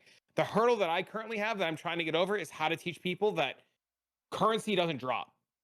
And I say currency doesn't drop. We all know divines drop. Like we know divines drop. We know chaos drops. But where's the real currency? The currency's in the items. All those jewelers, all those fusing. So yesterday we had a conversation and somebody said it's impossible to get a 6 link on day 1. It's impossible to be geared out of your mind on day 1. So I brought up PoE Ninja and this guy lost his mind. I went to day 1 Settlers League and I filtered by DPS and I brought up. And the first excuse I got was, of course it's a Sanctum runner. And I said, well, what about this guy? This guy's not a Sanctum runner. What about this guy? And he's like, what do you mean? It's impossible to get 50C on day 1. I was like, how many fusings do you loot on day 1? And he was like 10 or 15. I was like, what do you do with them? Because I throw them in my gear. I have 4 link and 3 link and try to 5 link things. And I was like, but what about when 2 fusings is a Chaos Orb on day 1? You're talking hour 3. Mhm. Do you really need to try to 5 link your item on hour 3? No, go sell the orbs. You know, all those alterations, all those jewelers. And I've been trying to tell people at the end of day 1, if you log off, tomorrow, if you log off with alterations, jewelers, fusings, glass blowers, baubles, whetstones, armor scrap, anything, and it's not converted to chaos, not converted to divines, you messed up. You're at fault. Do you ever tell people to do to run sacrifice fragments for 6 link? No, because I think they have more value to run in blighted maps. The 6 link strategy is just buy it. Just buy it. Just buy. Oh, I understand. Yeah, buy a corrupted shitter. Yeah, I get that too. Yeah. Because that's better than a 4, of course. Okay, cool. So You are infinitely better off. I don't want to say infinitely, but from my perspective, the math checks out better to sell the frags, sell everything, just sell it all. No, I know what you do. I know exactly what you are. Yeah, Yeah. you kind of go that methodology goes into something that I did leagues ago, which was we're not going to push, like we're not doing rare maps. We run T1s and we just pick up all that bubblegum currency, we move it. And you're going to be happy with that because in 2 hours, that's that cool item you're working towards. You didn't need to hit the divine to do it. I totally get it. There's definitely merit to that conversation. Yeah. Yep. But sometimes it just feels good opening the pack and hitting that foil, soaring. And you're like, oh, all right. Like, you know what I mean? That's what the play's for, bro, because there's so much good stuff in there. Everybody wants that, right? Everybody wants to win that Magic tournament. But what you don't hear about at the GP is the guy that always wins the Friday Night Magic, and that's just a regular day for him because he's you, and you're farming that one mode you're farming Friday Night Magic, or it's going to be Blight, right? I'm going to be sending ships out to sea, And I'm hoping to have a whole bunch of monster plants be like, la, la, la, la, just give me the value. That's what I want. I want to see what happens. We'll see. And you know what? As long as we both win, it was successful. But one's going to be min-maxy, right? One's going to have that slight percentage gain over the other. I'll tell you, I stopped a long time ago playing Div Prower. Long time ago, I stopped playing Div Prower. And the minute I started playing, just like you were saying, just to play the game, just to have a good time, you know, the whole Friday Night Magic. Why go sit and struggle in a 9-round GP when I can go Friday night with the boys, right? I used to have a strategy for GPs. It was go 0-1 and then win. Because if you were undefeated, you're undefeated, who are you facing in round 4? I know. Round 3. Yeah. You faced a pro player who didn't have to play around. You're playing a Channel Fireball guy. You're playing an SCG Circuit guy because they have 3-0. But you only get 2-0 at F&M wins. And if you win that 2-0, you have the hardest fucking time for the rest of the time, but you're going to meet some cool people. And they're better than you because they win more than you, right? They find ways to cheat or win. And it's like, Jesus. So to lose the first round and go up against control decks was a total move I did. And we had people that we played with in the Pro Tour. And it works. Do you remember? You'd bring the top to the table, and you would, I guess, in your terms, lose round 1. But all your boys would go to time, and they're in the X1 bracket, the X1X bracket, and they're sitting against every top player for the next 9 hours. Always. It was one of the big ones, really quick. A buddy of mine, he was going up against I forget the guy's Pro Tour name, doesn't matter. But he's so confident in the matchup because you were talking about hitting those walls in a build and why you wouldn't publish it, right? No one's going to understand. Spooker might 2 seconds here. No one's going to understand the reference unless you played Magic. There's a format of a card called a Planeswalker. And a Planeswalker isn't a creature. It's not an enchantment. It's like this other guy that can do some cool shit. And we had to figure out why we were losing against the meta deck. Why was this volcanic fissure of snaking always beating us to maps? How the hell is that? How are they doing that? And in our case, it was Bant. It was blue, white, green humans, and they would outpace us, outtempo us. So we'd play Gideon. They'd do this guy called Reflector Mage, where they bounce it and they put it back in our hand. We're like, son of a bitch. Upstairs too. Okay, so these guys were out-tempoing our damage. But we're like, fuck it. Let's just use the bait because we know what they're going to do. So we would activate Gideon. We'd go for attacks. They would, stack Coco. 2 creatures come out. In addition to whatever else is on the board, we just swipe the board. Wrath of God. Now we just got a 4-for-1. Fuck you. That's how we won the matchup. We had to figure out that wall to realize what we could do after that. Turn 5, Obnixilis, card draw, return. Gideon's coming in next. You're dead. We just outpaced you. And then in Path of Exile, same kind of thing. Your method of endgame farming might outpace mine, but we're gonna wait to see. Who really knows? But you can't know this until you try it yourself. You have to put in the hard yards, or else you're a hypocrite. You're just peddling the news, right? People forget too that all roads lead to Rome, right? Like your way is going to work, just like mine's going to work, just like whatever Spooker decides to do tomorrow is going to work. We're all going to get to that end game spot. Granted, some of us might get there faster, some of us might get there slower, but at the end of the day, we all always end up with the Mage Blood style items, whether it is Mage Blood or not. So like in Diablo 2, I would tell people if you're hunting for the Burr rune or a Ja rune to make that Enigma, it's a fool's errand, right? If you're logging in just to be let down, you're going to be burnt out and pissed off. So don't do that. Just play a build that you like and get there and see if you have fun playing this video game. Just see if it's even for you when you're not looking for that one specific thing. And then if you happen to get it, awesome. But don't rely on that. Try to find another way to get there, like trade up from Ist runes, Vex runes, whatever you're going to do, right? By the way, which game did Grinding Gear Games base this off of again? Diablo that's 2, right, Diablo 2. Yeah. So guess what? Don't go looking for that div. Don't go looking for that mirror. If you happen to hit it, that's a life-changing moment for you, right? Because now that one div trade suddenly becomes like, oh my God, this just like the power creep's insane. So don't do that. Just try to find other ways to make currency. Listen, keep your ear to the ground, see what people are doing, and see what sounds fun for you. If you want to do tower defense, go ahead. If you want to do like heavy mob stacking in maps with delirious levels of, go ahead, you go nuts. Scarab farming, go nuts. Because that's what you like. Go for it. Just try other things. Don't go for that one div. I don't think it'll work for you. I think you get burnt out. Yeah. I agree. That really is the case from my perspective, being the more, I don't want to say casual because I'm a bit more than a casual, but I'm not quite the in-depth player as you two. You both have many more hours than me. I enjoy the game. I know a lot about the game. You've got a lot more hair than us, and there's a reason for that. And that's because you don't game as hard or game as long, not nearly enough. So thank God for you for balancing the hair equation in the podcast today. But go ahead, man. Right? Go ahead. So coming from more of your casual player, I'll just say it. right? I Sure. like being able to have multiple pools to swim in, whether it's your pool as to like the strategies that you're bringing to the table, or his pool, that the strategies that he's bringing to the table, or whether it's a build that you kind of idolize, or a build that he idolizes, or all these other content creators that are making them, like Gazzy's making the skeleton archer minions builds. I can't even think of some of the others right now, but regardless of where you go, right? You pick your build and you go down that path. And I emphasize on the exact thing that both of you have agreed on. You know, I'm playing the game to have fun, right?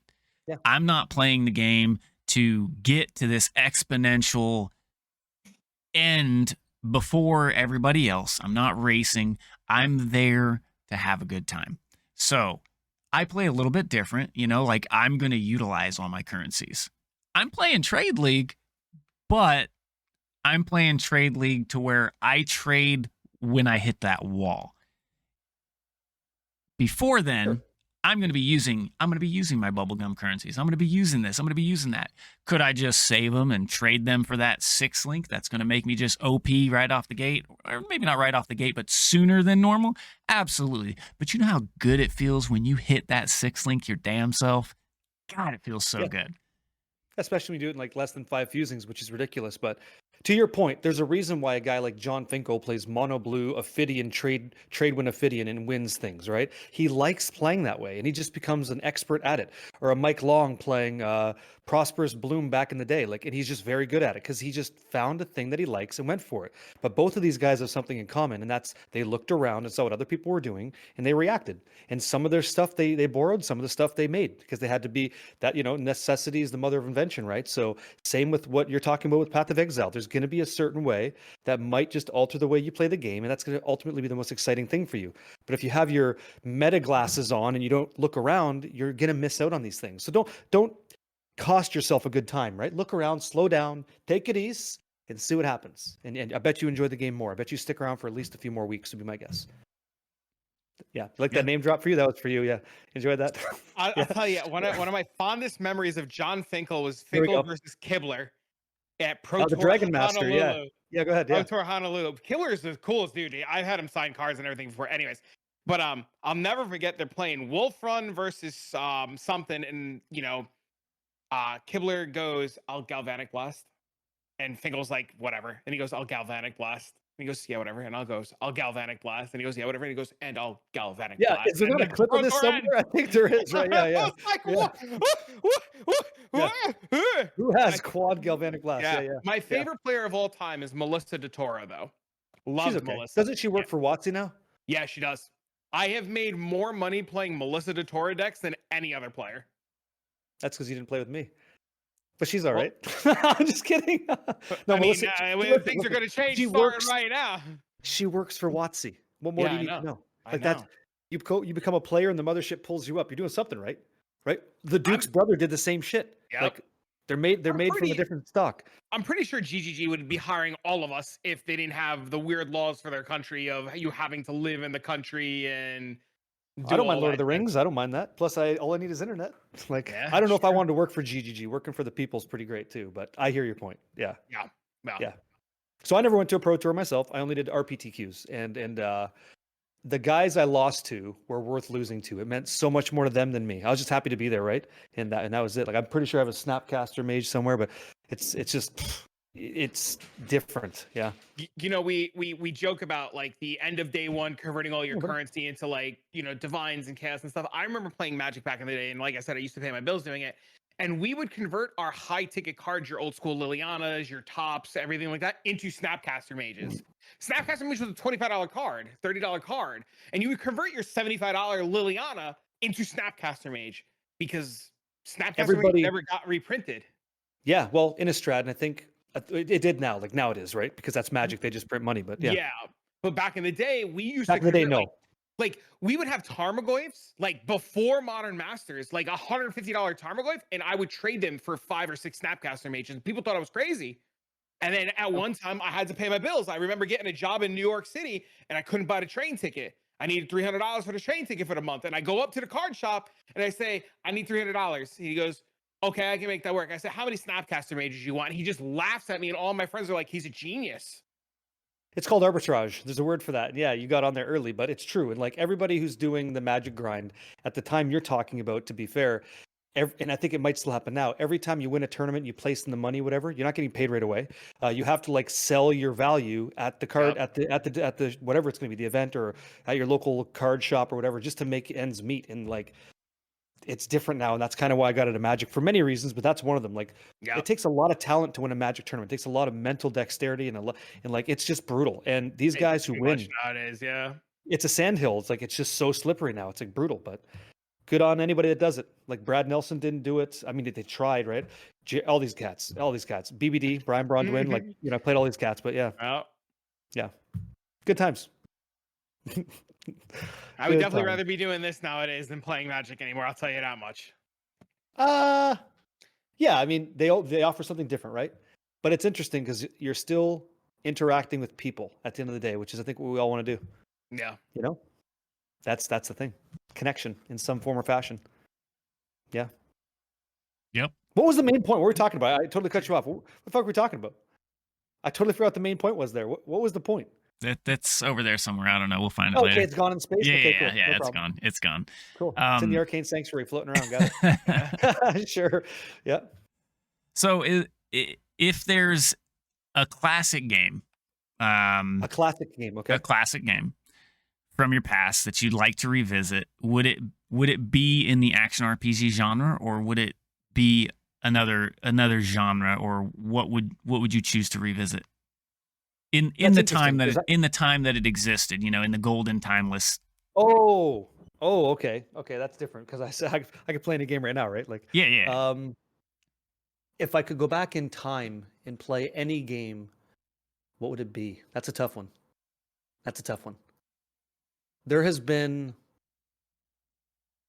There's been too many nights where I take my brother to the wall in Street Fighter, pick a version, and it's like 60-0, and I just kick his ass. And I watch him get so upset. And like fighting games bring a very interesting result when two people get together. Because first of all, you have the shit talking, the smack talking, and that's exciting. And then there's the missed inputs. And then that gets to somebody with slippery hands. We call it street sweat, where you kind of like wipe your hands off because the guy's getting nervous, right? And then there's the guy slapping the control out of your hand. And then there's the taking a break. He has to leave the room. And then he's just done. So there's different layers to it. So if I could, to answer your question, it's going to be Street Fighter. And I don't care what version it is. That's what I would play with my brother because it's just fun times. It's just too good.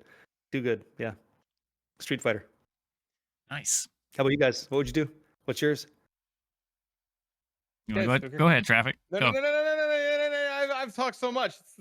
I want to hear from you. Well, you both have such awesome stories, and you have a very compatible take on Magic the Gathering. So I get it. Yeah, I so I'd like to hear understand. what you have to say, Spooker. Go ahead. I'm getting there. If I could pick any game, I would probably go back to the multiplayer days of the LAN for Diablo 1. Because Okay, I enjoyed the philosophy of just going down and down and down and down and down and down until you just were in hell.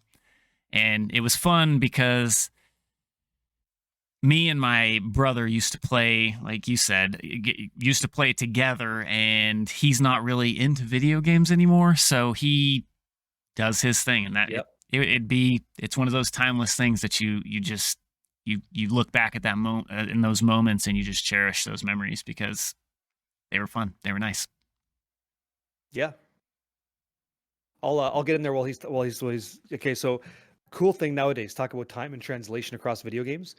I now play Fortnite with my brother's son, and we pick up Oh, that's Crown cool. because the kid's not so good yet. He's like 5, but I'm a bit of a sweat, and I like if I'm gonna play with my brother's kid, we're gonna get that fucking win because the kid deserves it. And he's part of the family, right? We don't let family down. And so how cool is that, right? And so when he's not around, I'm gonna kick his dad's ass in Street Fighter, and sometimes his dad kicks my ass. It's like, but it's so cool that that's the next generation, right? My daughter's played with us, and we've gotten wins. It's like it's so great, and that's what video games have done for us. But yeah, It's you talk about playing with your brother's daughter. My son has his rig right next to me. So I've got my streaming rig, my monitors, my camera, the green screen, but literally right next to me, I have a computer, with Yep. my spare parts, and he's got his monitor, and we'll game together, and it's awesome because I have my monitor, and he could just like do one of these, or he could like tilt Yep. his, and Yep. it's so fun. And it's wonderful, right? And it's just, Yeah. it makes the whole thing a little bit more rich. Like, I tried to get my daughter into Magic, didn't hit. We tried Pokemon, that kind of hit, but it never really stuck. And that's okay, because she's going to be her own person. But don't think for a second I didn't try to give her that fuel, because it's like, it's so I'm gonna get my son Yeah. into it, or attempt to get my son into it. His big thing right now, he loves chess. Loves chess. He came back from his mom's house one week, and he's like, Dad, I gotta show you something really cool. And I was like, what's up? He goes, you ever hear of this game? And I was like, Dean, what game? And he goes, chess. And I was like, tell me more. He's like, we have to play. So we go to Target, we get a chess set, and his current thing is like, we have the Mario Collector's Edition chess set. So Oh, do so I. So do I. Yeah. Yeah.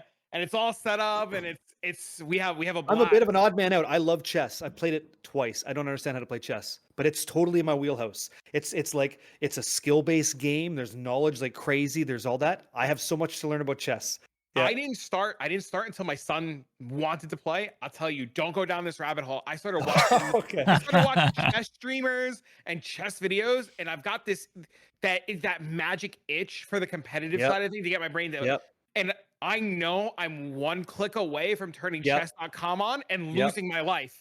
Yep. Like I That's can't, where I'm at. if I turn it on, like my son has it on his little iPad. You know, when he gets computer time, he could like choose to do that. But if I turn chess.com on and I make myself an account, it's game over. But I like, know it. so I like, know it. so you understand, right? It's like, for me, when I'm sitting down playing Magic, if I move my pawn to E4, Yeah. I'm playing against you. I drop an Urza's Tower. What's left in my deck? Oh, What am I know. playing? You know the rest of the answer. So when a guy like Magnus goes, oh, he went E4, that's whatever the move is. He knows the board. They talk about how good of an end game player he is, right? He can see end games. I'm like, well, I know Magic end games. I know that when I set you up this way, this is where the story goes. When I play a Righteous Fire Chieftain this weekend, this is where the story goes. Yep. Everything about this is very cyclical. Like son of a bitch.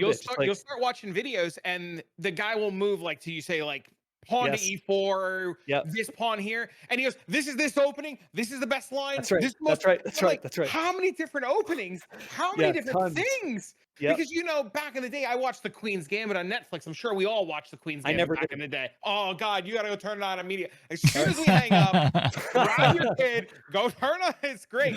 And you watch this show, and she's memorizing these openings. And I'm like sitting to myself years ago. I'm like, there's no way, bro.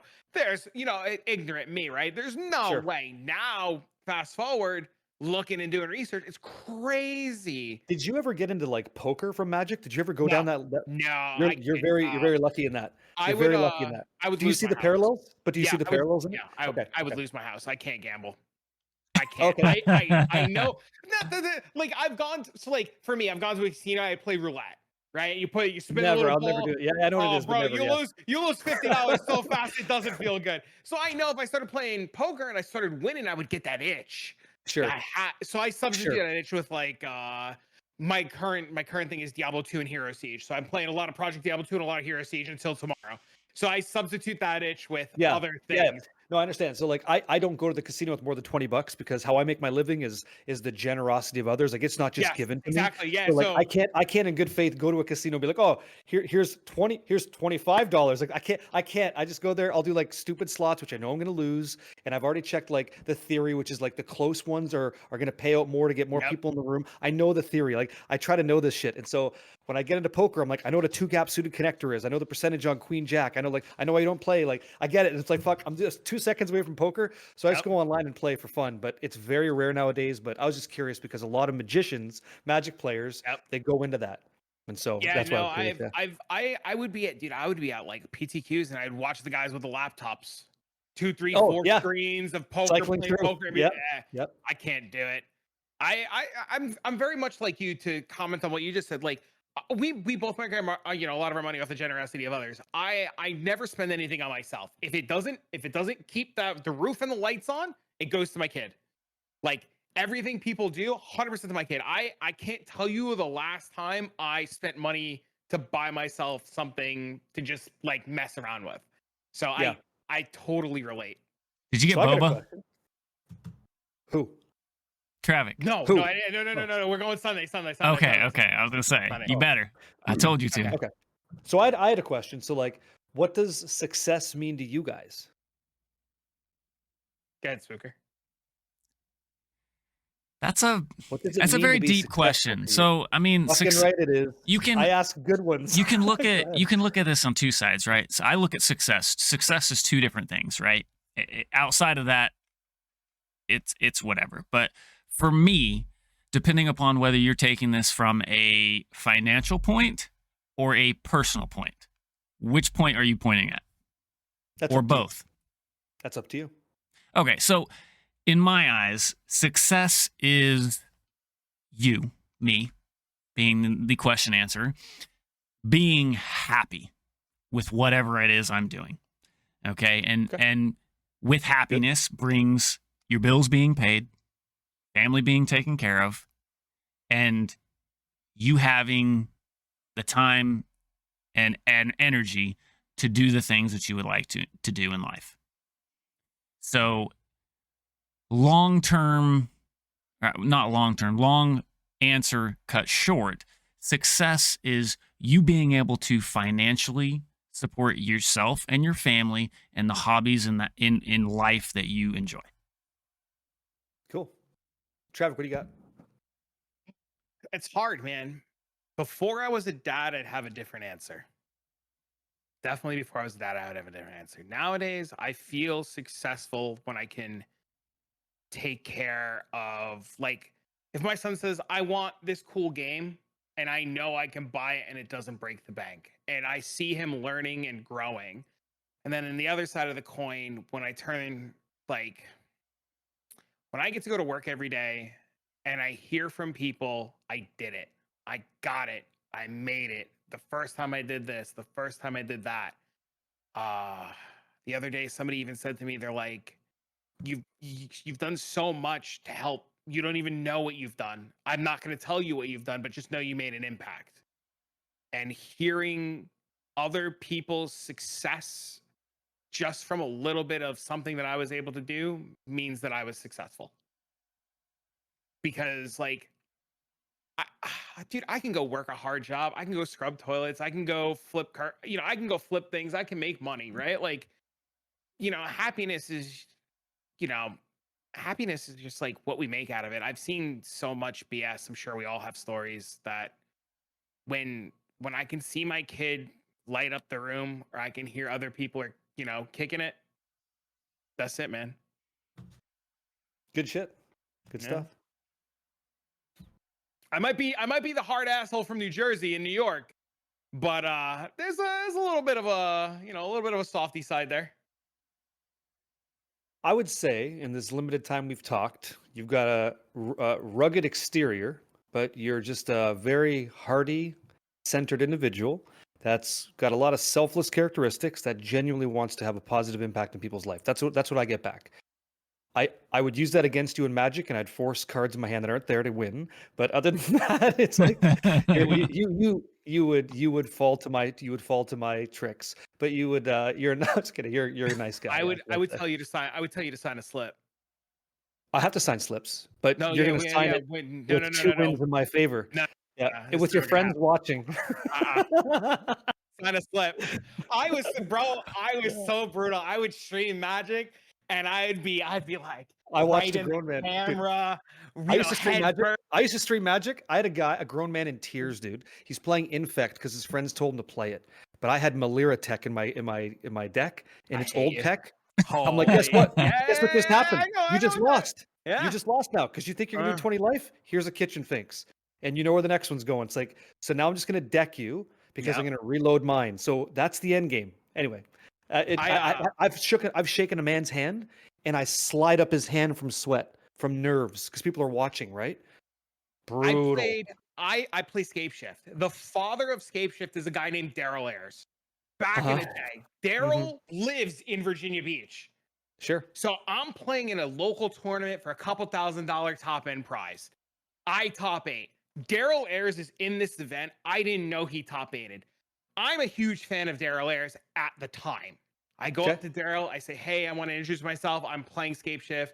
you know, thanks to you and all the years of you teaching me things and doing me things, like you're this awesome, like, thank you so much. I've got really cool tech in my deck. You know, people didn't think of. I'm kicking it, bro. I'm top 8. I'm stunned out of my mind. And he goes, "Oh, can I see?" And the slime ball that he was at the time starts peeling through my deck. And we're talking tech, and you know, we're sharing stories. Oh, you And can't do that. He goes, "Awesome, bro. Good luck in the top 8. I'll be rooting for you and watching." He knew we were getting paired. He knew. Scum maneuver. He knew. Yeah. So He Spooker, knew. Do you get what just happened in this interaction, or did it kind of pass by? Oh no. He saw his deck, so he knew how to combat him. He knew exactly what was going on. That's exactly right. He knew. He was like me going into a D2 PvP tournament, and I've got this like extra weapon swap, and he just showed him what the swap was. The swap tech for like the bow and arrow for guided arrow. It's like, you can't do that. Like, that's my secret move. And you got played. Did you lose? No, I won. Yes. He went end of your turn, Snapcaster Mage. And I was just like, okay. And he goes, "Do you have a response?" And I said, "Through the breach." And he goes, counter it. And I was like, all right. And I go, "Upkeep, through the breach, kill you." And he's Oh, like, yeah, too? Gross. I'll tell you, the amount of times I will end of your turn versus a control player and go through the breach with no card in hand. Yeah, I've had so many Emeralds and like Gristlebrands. So many people scoop. They scoop in advance. They all do. Yep. They just scoop. It's like, yeah, no thanks. I've gone through the breach, have people concede, and have no follow up for it. Like, So here's a bit of a different one, like kind of on the same tangent to what you said, just quickly. So you met this guy that heavily inspired you, and he kind of let you down a bit, right? Because you found out that, you know, he wasn't what you thought, I guess. Kind of bit of, okay. So I met Brent Gibson at Blizzard headquarters. He's the guy that ran Vicarious Visions and remastered Diablo 2 Resurrected. And I told him something that he'll never truly appreciate because he couldn't, because he's not me. I said, without you, Brent Gibson, and he was the guy that's responsible for Vessel of Hatred and Spiritborn and all that stuff. Not really the best.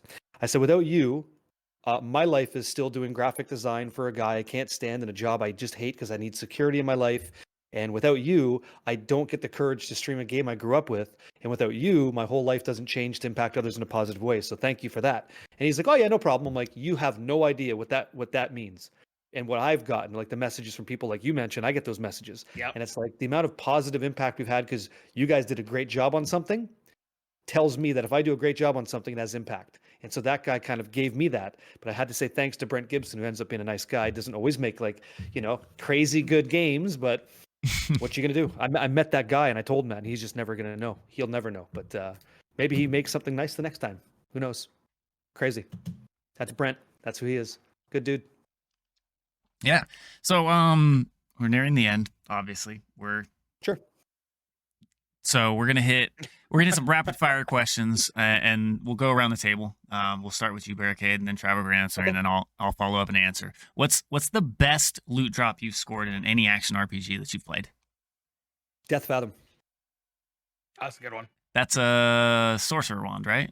That's the right. literal weapon you messaged me the other. He messages me. This guy's asking what it is. He messaged me 3 days ago with a screenshot of it and goes, "Yo, is this good?" I said, "That's the best cold sword weapon." I said, "Corrupted for stock." He goes, "I'm gonna give it to my boy. My boy gonna corrupt it." He literally just found it like 3 days ago. That's funny. Yeah. So Death Fathom, because it was the second last object in my Grail. I have yet to finish it. But if it's like the holy shit super rare, it was live with all of you guys doing Diablo 2 Resurrected, and because I was using my Paladin to teleport into Chaos Sanctuary to clear so I could drop the portals so the team could come in, I killed that rare pack and they dropped Tyrael's Might, which is the first sacred nice. unique. Yeah. But that, like, usually everybody gets the big green machine. I got Tyrael's. I was like, hell yeah. So that's a nice one. But Death Fathom was like, "I'm looking for you," and it dropped. It's like my unicorn. There it is. So I have one left to nice. get. But yeah, there you go. How about you, Travic? The quick TLDR story that I've told a couple times now is I was doing Pindle Run, and I hit a grandfather, and that I got my grandfather, and then I loved my grandfather. I re-rolled Barb with my grandfather, and I was playing hardcore with my grandfather. And back in the day, Chaos Sanctuary, they would cast Iron Maiden.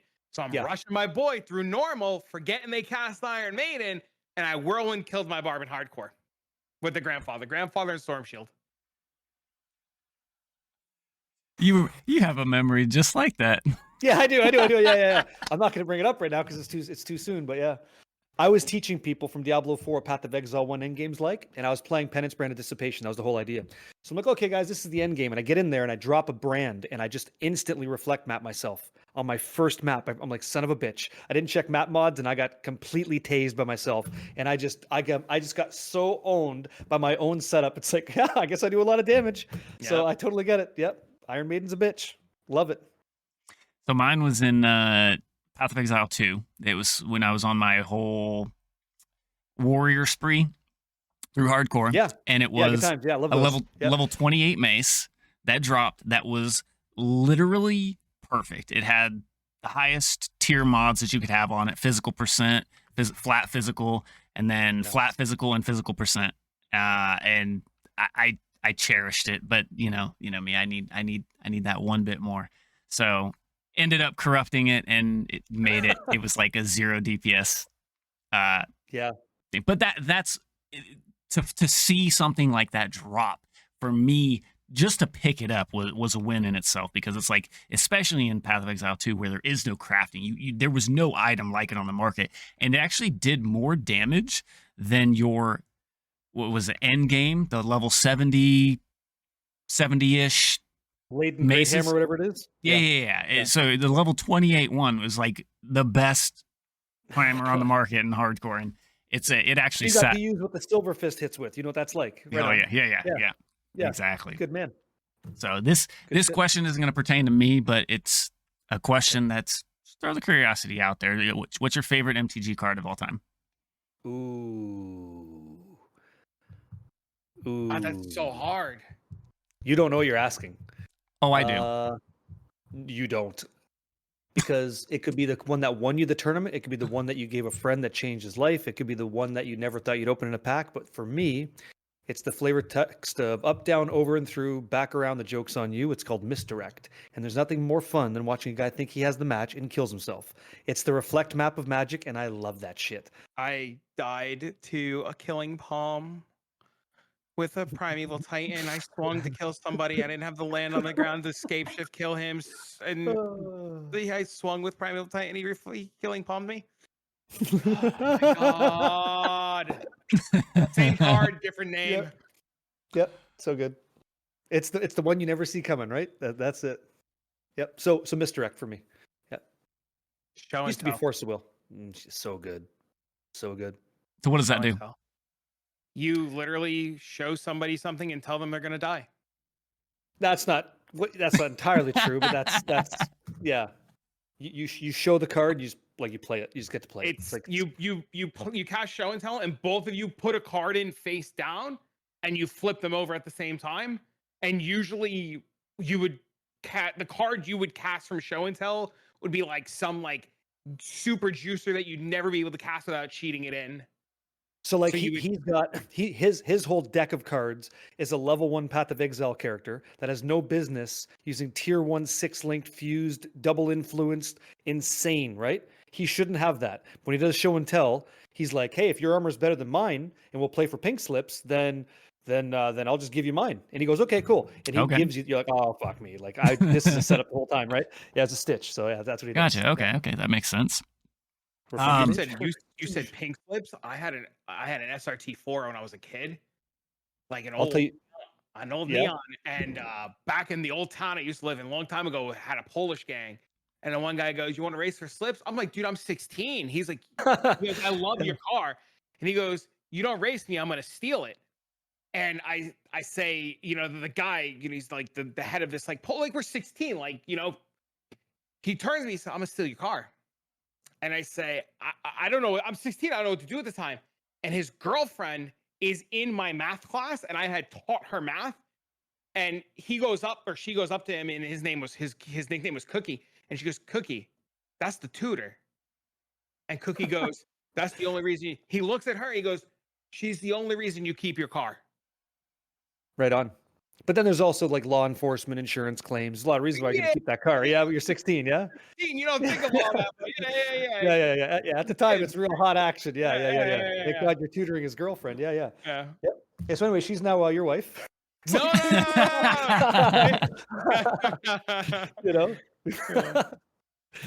Good shit. So, I would and ask you what your favorite Pokemon is because you don't have a Magic card. I want to keep you in the conversation. Who's your favorite? my favorite Pokemon, Yeah. it's probably a close tie between Mew and Mewtwo, just because Mew was such an, like, what's the word? Out there. Like, very little was known about him. Okay. So kind of like Arc, like kind of like out.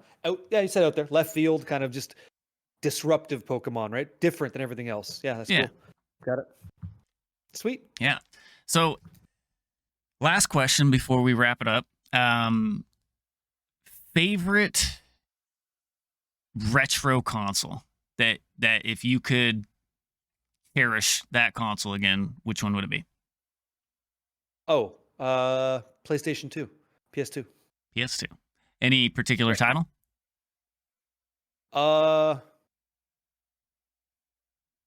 Ooh, there's a lot of good ones. There The is. reason I would retrofit a PS2 is because mine was lifted from my house when I went to go to a job.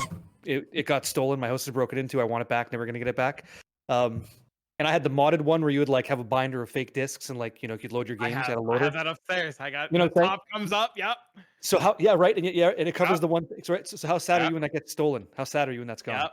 Right. So like, what game do I replace that with? It's hard to say. There's one that we played that was super fun, super stupid. It's called Parappa the Rapper, and that's just a really dumb game, but it's funny. And like, yeah, that one. I love rhythm-based games.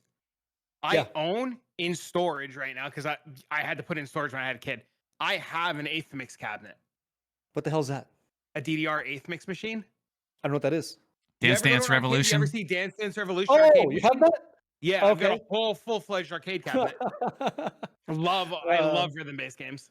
Yeah. So I got into like Guitar Hero like everybody else. Then I got into like Rock Band and Rocksmith Yep. to teach myself guitar because I like guitar. I idolize it. I think it's this mystery item I can never really figure out. But I kind of learned how to play some guitar because of video games. Like video games brought so much in my life. Like I'm talking to you guys through it. I know how to play guitar with it. I know how to play drums with it. Like video games are aces, man. They're so sick. And I don't have what you have, but I'm sure you could bust a move and just, tear up a carpet like no one's bitch. I'm sure you could, and that's fun because video games are fun. They let you do more than you think you can be, right? Isn't that interesting? Yeah. Absolutely. What about you guys? What would you do? Yeah, What would you guys do? Yeah. I have no idea. He's got to think about it, so he wants me to chime in. So mine would go back to what I grew up on, which was the Sega Genesis or the Mega Drive. And if I had to choose a game, that's a really tough one. It's probably a close tie between it's like Atomic Robo. I can't remember the name. You fly around different levels, left scroll, scroll left, scroll right, and you're a little flying robot, and you would pick up your different weapons, and you would scroll through your different weapons. There was and a shoot. really killer Sega Genesis X-Men game, and that one would be sweet. Like, I forget the big X-Men game we all probably played where you team up with other people. Like that game needs, cabinet one. maybe it's a 4-player game and like you get to choose your something. Yeah. You're kind of reminding me of that when you say Sega Genesis. I couldn't afford a Sega. We didn't have that. We had friends that had Segas and we're like, "Hey, is it good? Yeah, awesome." We never had one, Yeah. Yeah, Good it'd times. be a tie between that and Atomic Beast. I don't know what that is. Or Altered Beast. I'm sorry, not Atomic. Atomic's the other one. What is Altered Beast? What is that? Altered Beast is where you start out as a dude and you'd have to kill monsters. You'd be side-scrolling left and the screen would scroll slowly to the right. And you would just kill these monsters and stuff that come at you, and you'd pick up power-ups. And each level had a unique power-up. When you collected all 3 of the power-ups, you would turn into like a wolf, you would turn into a bear, and yeah, you would basically want to get all your power-ups because you could miss them and not have the power-ups when it came to the boss fight for each level. So you wanted to make sure you had that special power-up that you were the Sounds transform. like Mega Man kind of, yeah. That's cool. Yeah. Interesting. If I had to go retro, like super retro, I have fond memories of playing on a Game Gear. Ooh, Game Gear. Hell yeah. That is retro, yeah. colored or If black? I had to do retro, if I had to do a little bit less than retro, I'd say a PSP so I could play Phantasy Star. But I definitely have fond memories of playing on a Game Gear back in the day. Fantasy That is also Star. in storage. Yeah, there was a Phantasy Star Portable that was on PSP back in the day. Which one? It was literally called Phantasy Star Portable. Oh, okay. Because I played Phantasy Star 2, 3, and 4 on the Sega Genesis. Yeah, no, this is like, I'm pretty sure this is like supposed to be like a, if I remember it correctly, it was like Blue Burst, but it was just called Phantasy Star Portable. If I get a second one, I'm going Maximum Carnage for the SNES. That's my other one. If I get a second one, that's the other one. Yeah, Heck yeah. because that one's just hauling ass. Yeah. Nice. All right. Well, I got a question. I'll do one more. okay, go for Yeah. it. Can I? Do I get in with one? Yeah, of course. All right. I want to hear about one of the games you guys are like you really like it, like you're not playing it right now. It's not on your daily rotation, but you're like, fuck, I love playing that game. What's that game for you? What's that one you're like, I have that. Go ahead, Spooker. Do you know what yours is? Because I know what mine is. I know mine is, yeah. Well, Go ahead. I'm not gonna say much. I'll zip my lip. Go. there's several of them. But You if get I had one. to pinpoint it down to one, that one game that I could go back and play. And now are we talking like We're saying, play like, you don't have a now stream or schedule, play you don't have it. then? We're playing like right now. There's a game you want to play, but you don't because it's not in your daily rotation because you don't have plans for it. Like you're not making content around it. It's like that game's really fun, and I can't wait to play that one again. But I can't because I'm doing this. But there's that game though. Like, what's that game? This is one of those things where you close your eyes, you just say it. It's like that, you know. Yeah, the minute you said You know what? You know what? Yeah. Okay. So, well, it's Let me hard start. because there's so Want me many. to Sure, start? yeah. Why don't you start? Okay, Go I'll for start. it. I'll start. So if I could play No Rest for the Wicked right now, multiplayer with PvP, I'll be sublime. It's coming. Really? I'm waiting for that. No That's the Rest one. for the Wicked? It's so fucking good. It's so good. What about you? Black Desert Online. BDO. Got it. Yep. It's case 100% Spooker. Now it's and- the game. yeah. You got to have something. It's from the soul. Just say it. What's the game? It's so hard, right? Because I've always been one that follows, like, I enjoy the newness of a game. Like that's what I thrived on. So once that newness has run out, there's not very many games that pull me back to it. But there's these two games. I have to say two, and they're old games. They're both Nintendo 64 games. Okay. One is Conker's Bad Fur Day. That game was just such a great game. The multiplayer, the story player, and it was not a kid's game. Definitely not a kid's game, even though it was for kids. And the other one, I actually finally broke down and I told myself, you know what? Screw it. Why not? Why can't I just go back, right? So yesterday, I actually sent a screenshot in the Discord. It's called Jet Force Gemini. And I started it and I'm about an hour in and I'm loving every bit of it. Yeah, that's good, eh? And you know, it's like I wish there was a system where everybody, like all of us, anybody listening, watching, could like just have that game time every time, you know, and then have that be the multiplayer experience. And it'd be great if they could all feel the same way as you do about that, right? That'd be the goal. So I was just curious, like, what's that thing?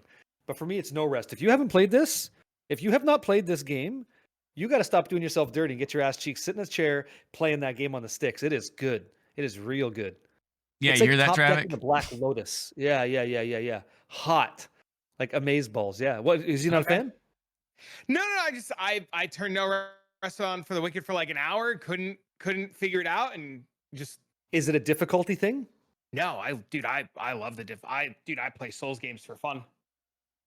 And you don't like this? Maybe it's the art style. I don't know. I played it for an hour. I couldn't get into it. I'll have to give it a shot again. I hear there was a huge update recently, right? A great update. Great update. Last question for the podcast. I'll throw one more. It's Path of Exile 2 related. Okay. PoE 2. All right.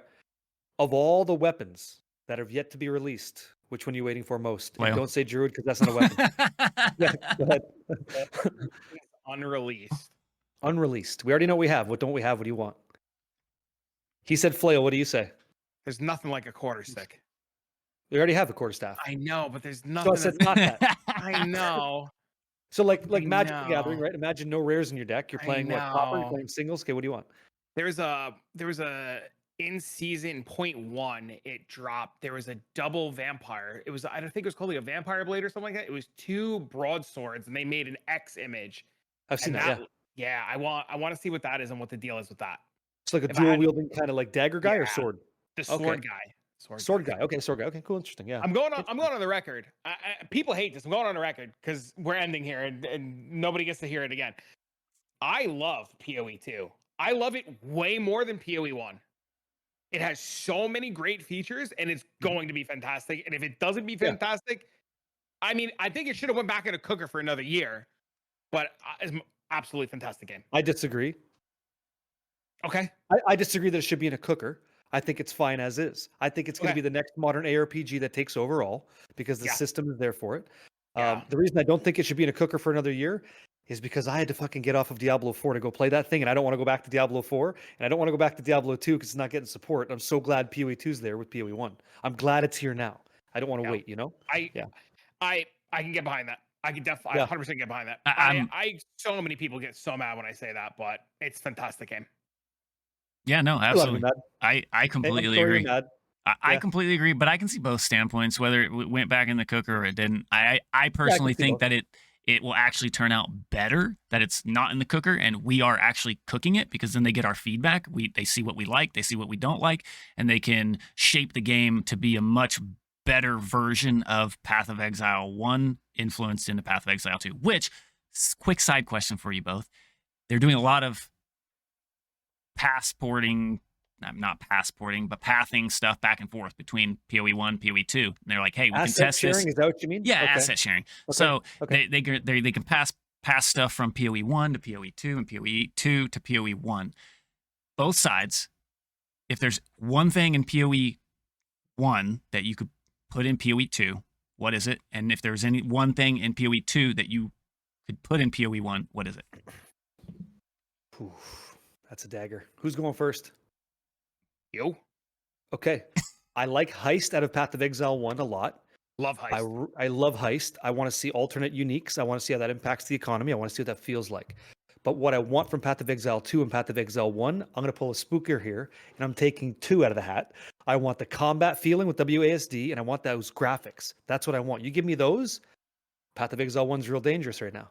I'm going to give you a conspiracy theory. We have been for the last year or multiple years playing Path of Exile 2 and PoE 1, whether it be Sanctum, Crucible, tile sets. Yeah, I agree. Obviously, right. You read the changes to Sanctum yesterday and how Sanctum eventually is going to have their own unique item. Yes. We already have that. We have Original Sin, right? Yes. Okay. In PoE 2, how do we metacraft? Omens, essence crafting, and that's all that I have. Right. Do you get the feeling Omens, because Path of Exile 2 is a testing ground for PoE 1, that Omens are a testing ground to metacraft to change and warp the entire perspective of Path of Exile 1? Not the entire, but I could see what you're saying. There's been several iterations where we see the impact of 2 to 1. Yep. And a lot of people feel the same way you're talking, which is like, oh, we're just beta testing Path of Exile 1 features for you. But guess what? I don't really mind that. When I'm actually playing the game, I like it. No, I think and it's if you want to give me a Temporalis for doing the test, I'm in. Like, if you port a Temporalis like thing in PoE 1, I don't really mind that. Go ahead. You fucking tell me that you're going to give me a difficult thing that I got to achieve to and aspire to. That is my fuel, man. Like, don't tell me I can't do something. Don't tell me I can't do a no-hit run, because I will do a no-hit run for you, for my friend. Right? You challenge me to do this, I'll do it. I am convinced that Omens in some capacity are coming to PoE 1. And yesterday, when they said that they're going to rework the Sanctum uniques, if it's not in Sanctum, something else is going to get reworked. And I fully believe that Divines are going to go back to what they were used for, and that's re-rolling values on gear. It stands to reason. I don't think PoE 1 needs it, though. I think they're going to... We need to do another one of these episodes. There's so much juice yet to be squeezed here, okay? But I'm telling you, I think that there's so much crafting already in Path of Exile 1 that I think the conversation with Ziggy D, Mark, and Jonathan, they said, if I heard them right, PoE 1 is going to be your end game behemoth. They don't mind doing off the wall crazy shit for the end game guy that wants to get a little bit psycho. We're going to meet you there, okay? And then Path of Exile 2 will never hit that, and it'll be a lot more tame. So it's hey, welcome on in. By the way, since you're here, 7th gear and bam, and we're gonna send you off the ramp. Like, that's what I think their business plan is. It seems obvious to me. Do you guys see that? Yeah. Yeah. Okay. So then why not bring Omens in? Why not send them further down the rails, right? Exactly. But you will not get an alteration orb inside PoE 2 because that opportunity is dynamic. It's way too much flex on items. So no. And that kind of bothers me. I hope it's there. I've seen artwork for it, but I disagree with that one, but we'll see. You disagree that alteration orbs are too crazy? No, I disagree that we won't see them. I think we'll see them in Path of Exile too. Oh, I hope that we do. Yeah, I hope Yeah. that we do. I love them. I think we need to. I think bases are great, but I think you need something. Absolutely. Yeah. Oh, this is gonna go forever, man. Holy, there's so much. Damn. Well, here, let me jump in Good. while you think about it real quick then, because mine's quick and easy. So Oh, okay. the one thing I'd love to see in Path of Exile 1 from 2 is, just like you said, graphics. I'd love to see a rehaul, reanimations, maybe not reanimations, but just an upgrade to the current animations even would be great for me from 2 to 1. And then from 1 to 2, very simple. I would just like to see, and I know it's coming, but maybe not at the same level. I would just like to see the crafting. You know, having the different available crafting methods, maybe not to the extent of 1, but at least some of them. And I know a lot of them will come, which we'll see, but I'm crossing my fingers and hoping. So 2 to 1, I want WASD. No hands, no question, no hand. I don't. You can give me nothing else for the next year. Just work on I never want to point to click again. My wrist hate it. I'm developing carpal tunnel. I'm old. Give me WASD. 1 to 2, give me back blight. Yeah. Now, Blight is another trial format. Are you okay with that? Yeah, that's fine. Yeah, that would be I great. never want to go back to labs again. I am dreading the idea tomorrow of going into labs. I hate labs with a burning passion. Give me some Why? chemists. Why do you hate lab? Why? I hate lab. Fuck Why? labs. Oh my god. I am mechanically bad and I will die to the traps and Azara will swing his axe and I will die. Okay. It's a me thing. It's 100% a me thing. It's my inability to give a shit in softcore enough to build enough defenses to go through here's one. labs. Here's one. So it's like not mechanical, nothing like that, but like, you know how you like the way that WASD feels in PoE 2, Yep. and me and you both think that PoE 2 will be the next modern ARPG, Diablo 2, right? Yeah. Can you imagine if we're right and we get we get Path of Exile 1 with WASD combat and the look and feel of 2, and you're facing Azaro, and that swing comes in, he feels like the executioner, or Calm feels like that. It'd be the end of the That world. game suddenly becomes incredible, right? Like, holy smokes, that'd be wild. I can't wait to. I hope we get to live that life. It'd be great. There's so much room in PoE 1 to add small things. Like just adding the cutscenes from in PoE 2 between acts was so impactful and making like it so much better. Like in PoE 1, most people don't even realize there's a cutscene at the end of Act 5. Like which one's that? You talk to Sin when you kill, I think his name is Innocence. Yeah. And you talk to Sin and you skip through the dialogue to go to fight Kitava. But if you let Sin do his dialogue, there's like a 3-second cutscene. I didn't know that. Yeah, if you can I'm too just busy go back. I'm too busy enjoying the golden muscular arse of innocence to ever check that out. Yeah. It doesn't matter. It doesn't matter if you do it on any character. Just go back, do the fight, and just like talk. I'd rather just get to maps. That's cool. I'll YouTube it. You know what I mean? That's why nobody sees it, because you just want to get the maps. Yeah, cool. Yeah, that's all I got. That's all I got for today. Okay. Yeah. Okay. So Great. with that being said, we can definitely plan another episode if you're willing to come back on a later date and talk about some stuff. I am down. We can work on that. But for now, where can listeners find Barricade? Yeah, so twitch.tv/barricade, youtube.com @barricadettv, and on X, I'm a partner on all 3 platforms, and I'm happy to make your acquaintance, make your life easier. And if you're going through some heavy shit in life, I've been there too. You're not alone. You're never alone out there. And I'd be more than happy to guide you through video games that I play. If it's Maple Story, I can't help you, but that's where you find me. Yeah. Awesome. I'm so thrilled we did this. This was a lot of fun. Thank you for being here. Yeah, same. Yeah, no problem. Appreciate it. All right, Spooker, you sending us off into the sunset? I think it's your turn. No, Awesome. People know me, man. You can find me, all the description, everything's down below. When you click that like and subscribe button, you'll find all of our information there. All right. Be sure to like, subscribe, and follow below. If you're listening on podcast platform, whether it be Spotify, Apple, or any of the major podcast platforms that you're listening on, please come over to the YouTube side, hit that subscribe button. It helps out a ton. Thanks for being here. We appreciate you guys. Thanks for listening, and we'll see you next time.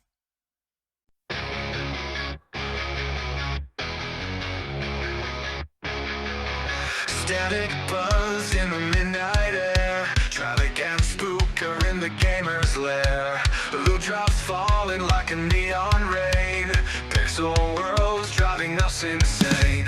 Halo rings light up the fight.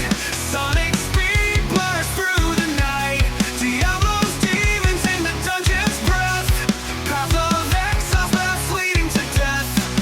Live farming gossip in the glow.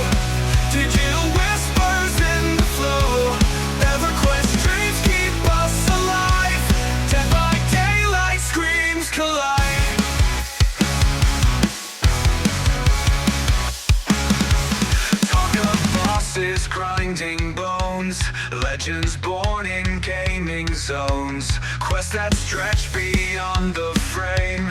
In this podcast we name the game. Controllers on the heartbeat song, Spooker's laugh keeps the vibe strong, Travic's words cut through the noise, gaming tales from girls and boys, the farming gossip in the glow, digital whispers in the flow, EverQuest dreams keep us alive, Dead by Daylight screams collide.